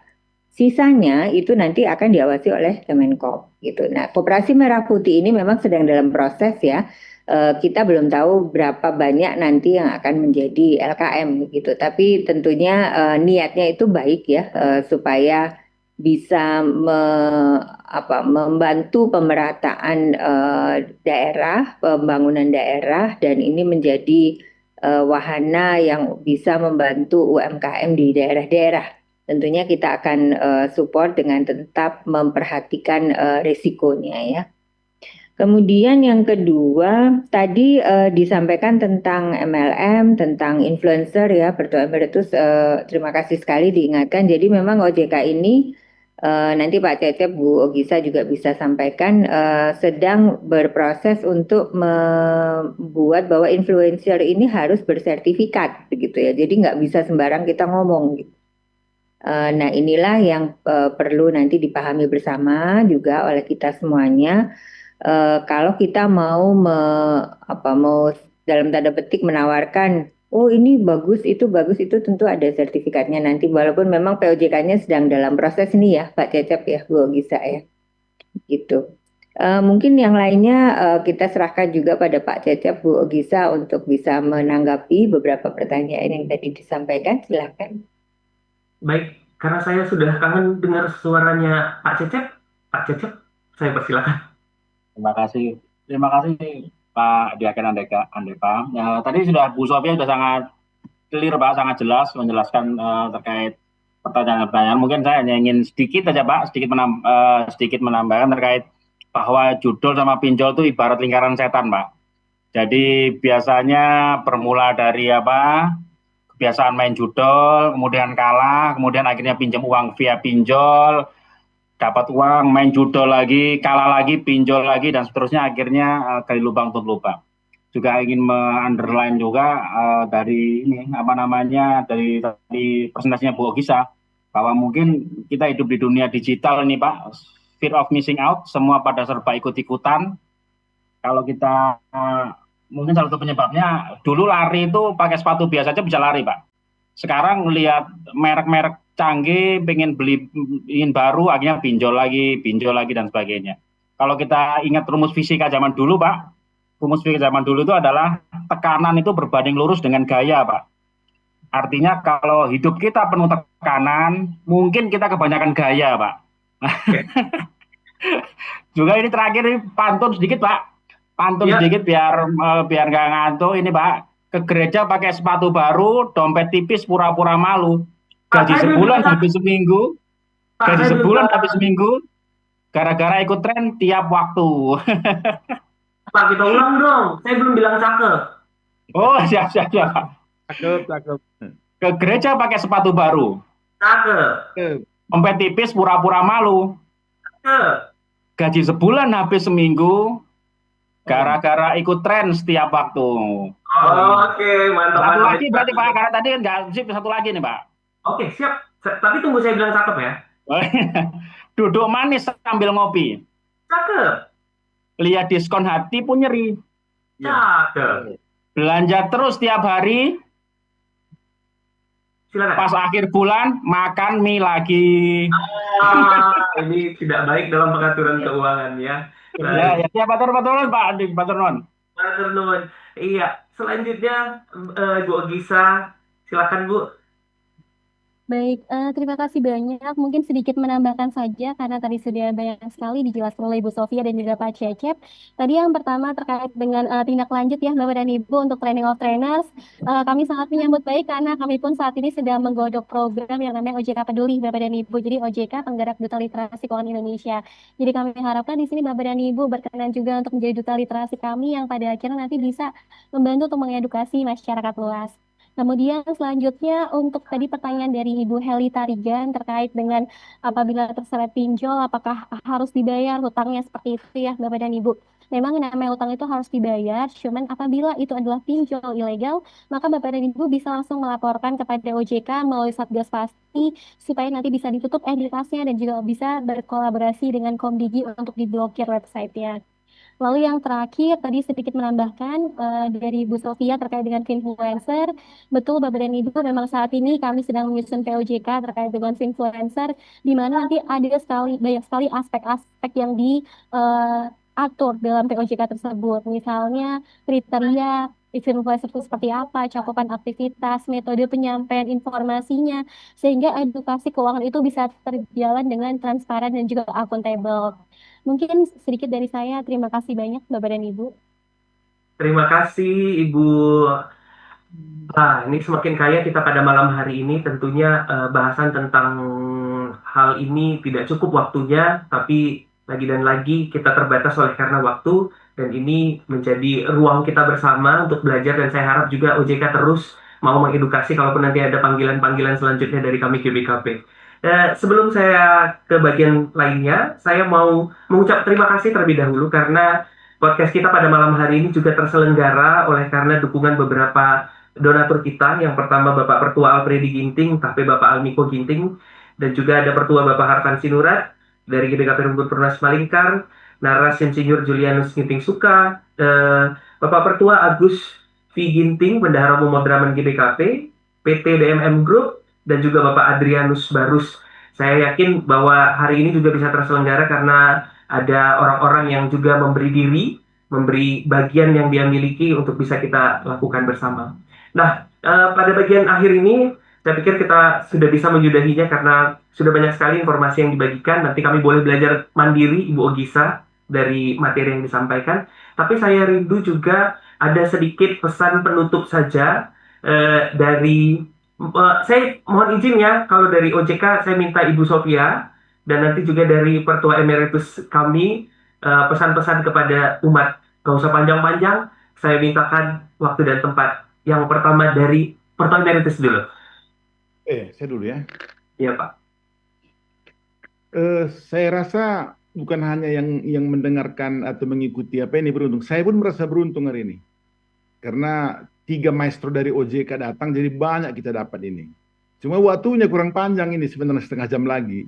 Tapi nggak apa-apa lah, mungkin dibuka lagi berikutnya. Jadi kalau dari kami penutupnya begini, kata pendeta tadi, kita perlu uang. Siapa yang nggak perlu uang? Tapi janganlah uang itu cinta uang. Apapun kita kerjakan supaya dapat uang. Akhirnya bukan dapat banyak, dilipat kita sampai habis. Jadi jangan mudah tergiur dengan janji-janji profit ataupun hasil yang wah. Yang bisa 10% sebulan, 20% sebulan, dan tidak masuk akal. Karena perusahaan yang saya tahu bisa 15-20% setahun untungnya, itu perusahaan sehat itu. Net profit 15-20% setahun udah sehat. Apalagi kalau ini 10% sebulan, nggak mungkin. Jadi kita harus hati-hati. Baru yang kedua, itu tadi testimoni-testimoni. Hati-hati dan waspada testimoni memamerkan kekayaan hasil daripada investasi bodong ini. Apalagi kalau testimoni dari orang-orang, kata Ibu apa tadi? Kata Ibu Ogisa tadi. Kalau pertua, emeritus, pendeta, nora pendeta yang testimoni, dia kan punya power. Percaya. Bisa ikut orang, tapi ikut jurang. Janganlah kita paling tidak yang pertua, pendeta, emeritus, diaken, nora dan sebagainya. Janganlah menjadi influencer, janganlah menjadi testimoni yang palsu. Dan yang ketiga kata pendeta tadi, memang kita Calvin di GBKP ini. Kalau Calvin itu memang ya, kita harus bekerja keras, bekerja cerdas, baru harus hemat, menabung, dan investasi yang benar. Kalau memang hasilnya banyak, baru kita memberi kepada orang-orang atau tempat yang membutuhkan. Itu aja. Jadi nggak dijanjikan bahwa kita itu bisa kaya dengan cara mudah, nggak ada. Bekerja keras, bekerja cerdas, kemudian punya integritas, hemat menabung investasi yang benar, baru uang itu bukan hanya untuk kita, tapi berguna juga untuk orang sekitar kita dan membantu kegiatan di gereja. Itu aja dari saya, moderator. Terima kasih. Terima kasih Bapak Pertua Emeritus. Kami lanjutkan kepada Ibu Sophia. Mari Ibu. Ya, puji melala. Ini kayaknya sudah lengkap tadi dari Pertua Emeritus ya. Tapi sekali lagi kami sampaikan terima kasih sekali untuk undangannya pada malam hari ini. Mungkin kalau waktunya agak kurang ini mohon maaf ya, nanti kita mungkin bisa ada sesi berikutnya. Tapi materi kami sudah bagikan, mungkin juga bisa dipelajari bersama dan disebarluaskan juga kepada masing-masing runggun. Kami juga izin tadi meriman kembali kalau kami menyambut baik jika ada peserta dari masing-masing runggun mungkin yang bisa mengikuti TOT, dan tentunya itu bisa menjadi kepanjangan tangannya OJK untuk bisa mengedukasi seluruh pertua, kemudian diaken, jemaat khususnya ya, dan juga tentunya lingkungan dari GBKP di tempat mana kita ditempatkan ya. Dan tadi kalau kita mengingat FOMO tadi ya, Mbak Ogisa sampaikan FOMO, fear of missing out, kemudian konsep-konsep seperti YOLO, you only live once gitu. Sebetulnya kalau kita mengacu kembali kepada pesan di Alkitab bahwa kita perlu mencukupkan diri dalam segala hal ya. Jadi apa yang kita dapat dari Tuhan itu tentunya kita cukupkan saja, makan juga secukupnya begitu ya, dan selebihnya itu bisa menjadi berkat bagi orang lain. Tentunya jika kita berpadanan pada hal itu, kita bisa mengatur semua keuangan kita dengan baik. Demikian kami kembalikan kepada moderator kita yang luar biasa pada malam hari ini. Ujur melala nande kami berukaro, berusur bakti. Iya, baiklah. Kita sudah semakin dekat dengan penghujung acara ini. Sebelum saya serahkan kembali kepada moderaman GBKP, berikut saya coba memberikan penutup yang menjadi rangkuman pembicaraan kita pada malam hari ini. Mari kita berhati-hati terkait dengan tawaran-tawaran yang mengelola keuangan kita. Ada investasi bodong, ada pinjaman online, ada judi online, ada kejahatan keuangan digital yang tadi cukup banyak sudah disampaikan. Mari Bapak Ibu, kami mengajak semua kita yang hari ini mendengar, dan juga mari kita sebarkan kepada seluruh keluarga kita, terus mengupayakan hal baik, termasuk soal keuangan kita. Keserakahan tidak akan pernah terpenuhi. Kalau Anda memang penganut you only live once, bermanfaatlah. Cukupkan diri, bukan malah meninggalkan nama jelek, apalagi meninggalkan hutang yang tak terbayarkan. Jangan malas cari tahu dan belajar selama logis dan legal, itu bisa kita perjuangkan. Terima kasih Bapak Ibu sekali lagi, Ibu Sophia Watimena, Ibu Ogisa Piertina, Bapak Cecep Setiawan, Pak Pertua Emeritus Helman Sembiring, dan seluruh teman-teman dari OJK juga, Bapak Ibu yang juga ikut dalam tuang ini. Terima kasih juga buat seluruh peserta, buat semua orang yang menonton baik dari YouTube dan juga Facebooknya Moderaman GBKP.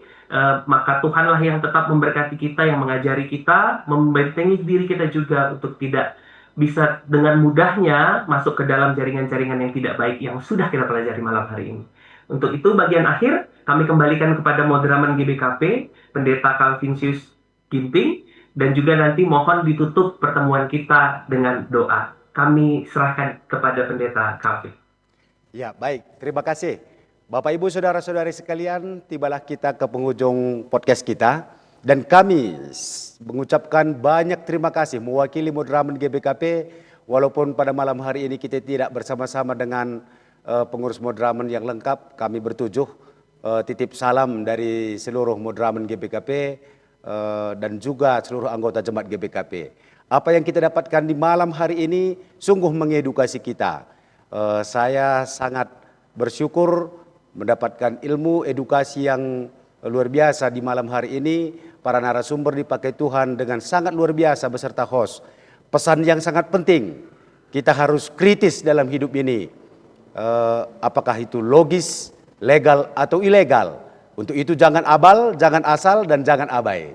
Terima kasih untuk yang pertama orang tua kami, mama kami, Pertua Emeritus kami, Insinyur Pandia, sebagai yang selama ini juga selalu bekerja sama, berkolaborasi ketika Modramen GBKP membutuhkan narasumber, teman sharing, sangat tersedia sekali waktunya dimanapun, karena hidup mama ini juga adalah solideo gloria, itu kami rasakan selama ini juga. Terima kasih Ma, sehat-sehat beserta seluruh keluarga.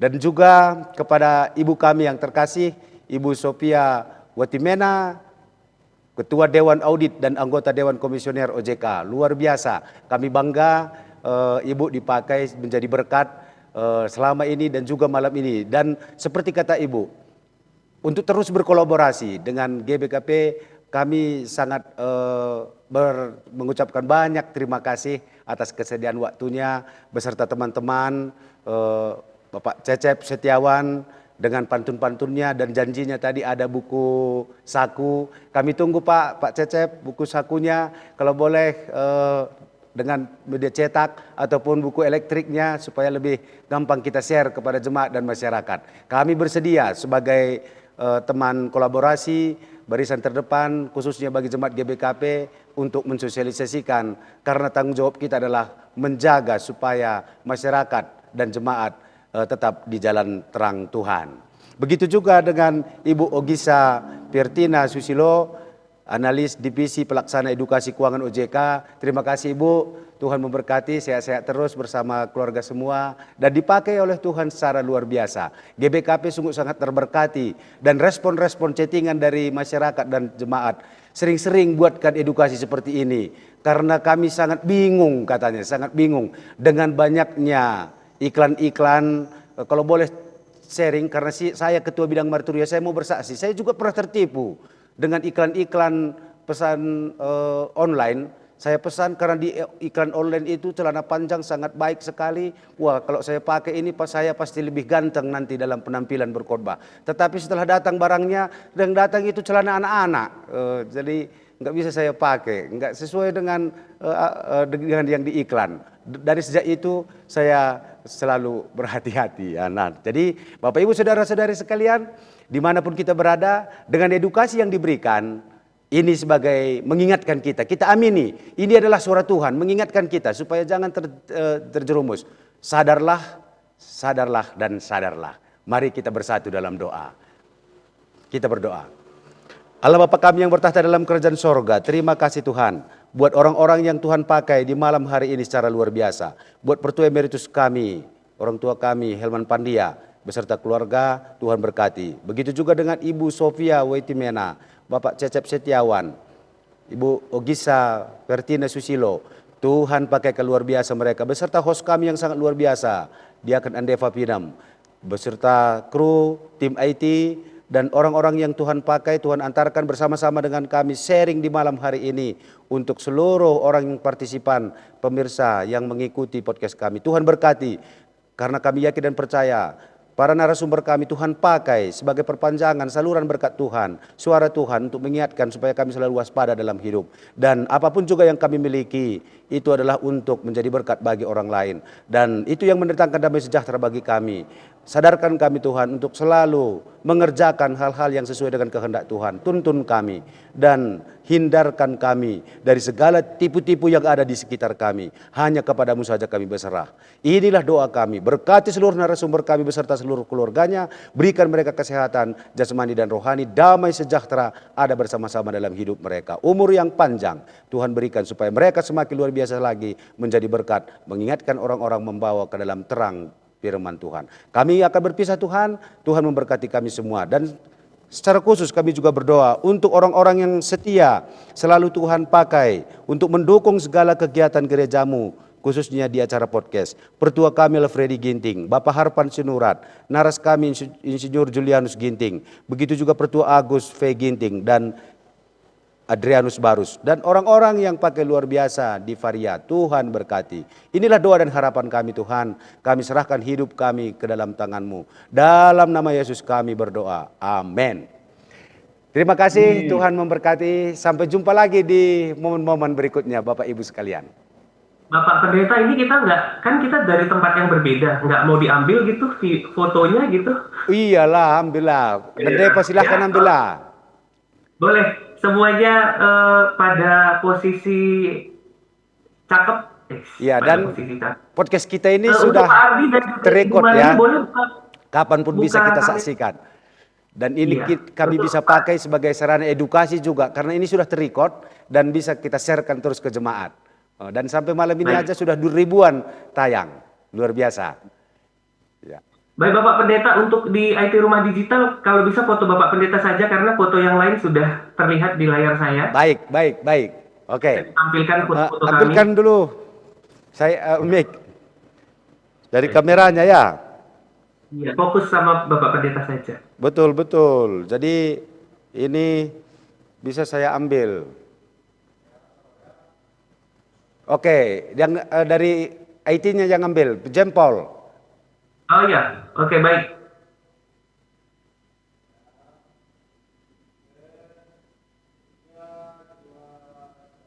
Oke, Oke, Sudah selesai? Tuhan berkati. Sampai jumpa. Tuhan memberkati. Sampai ketemu di Sampai jumpa lagi. Ya, pertemuan terima kasih. selanjutnya. Bujur Belala.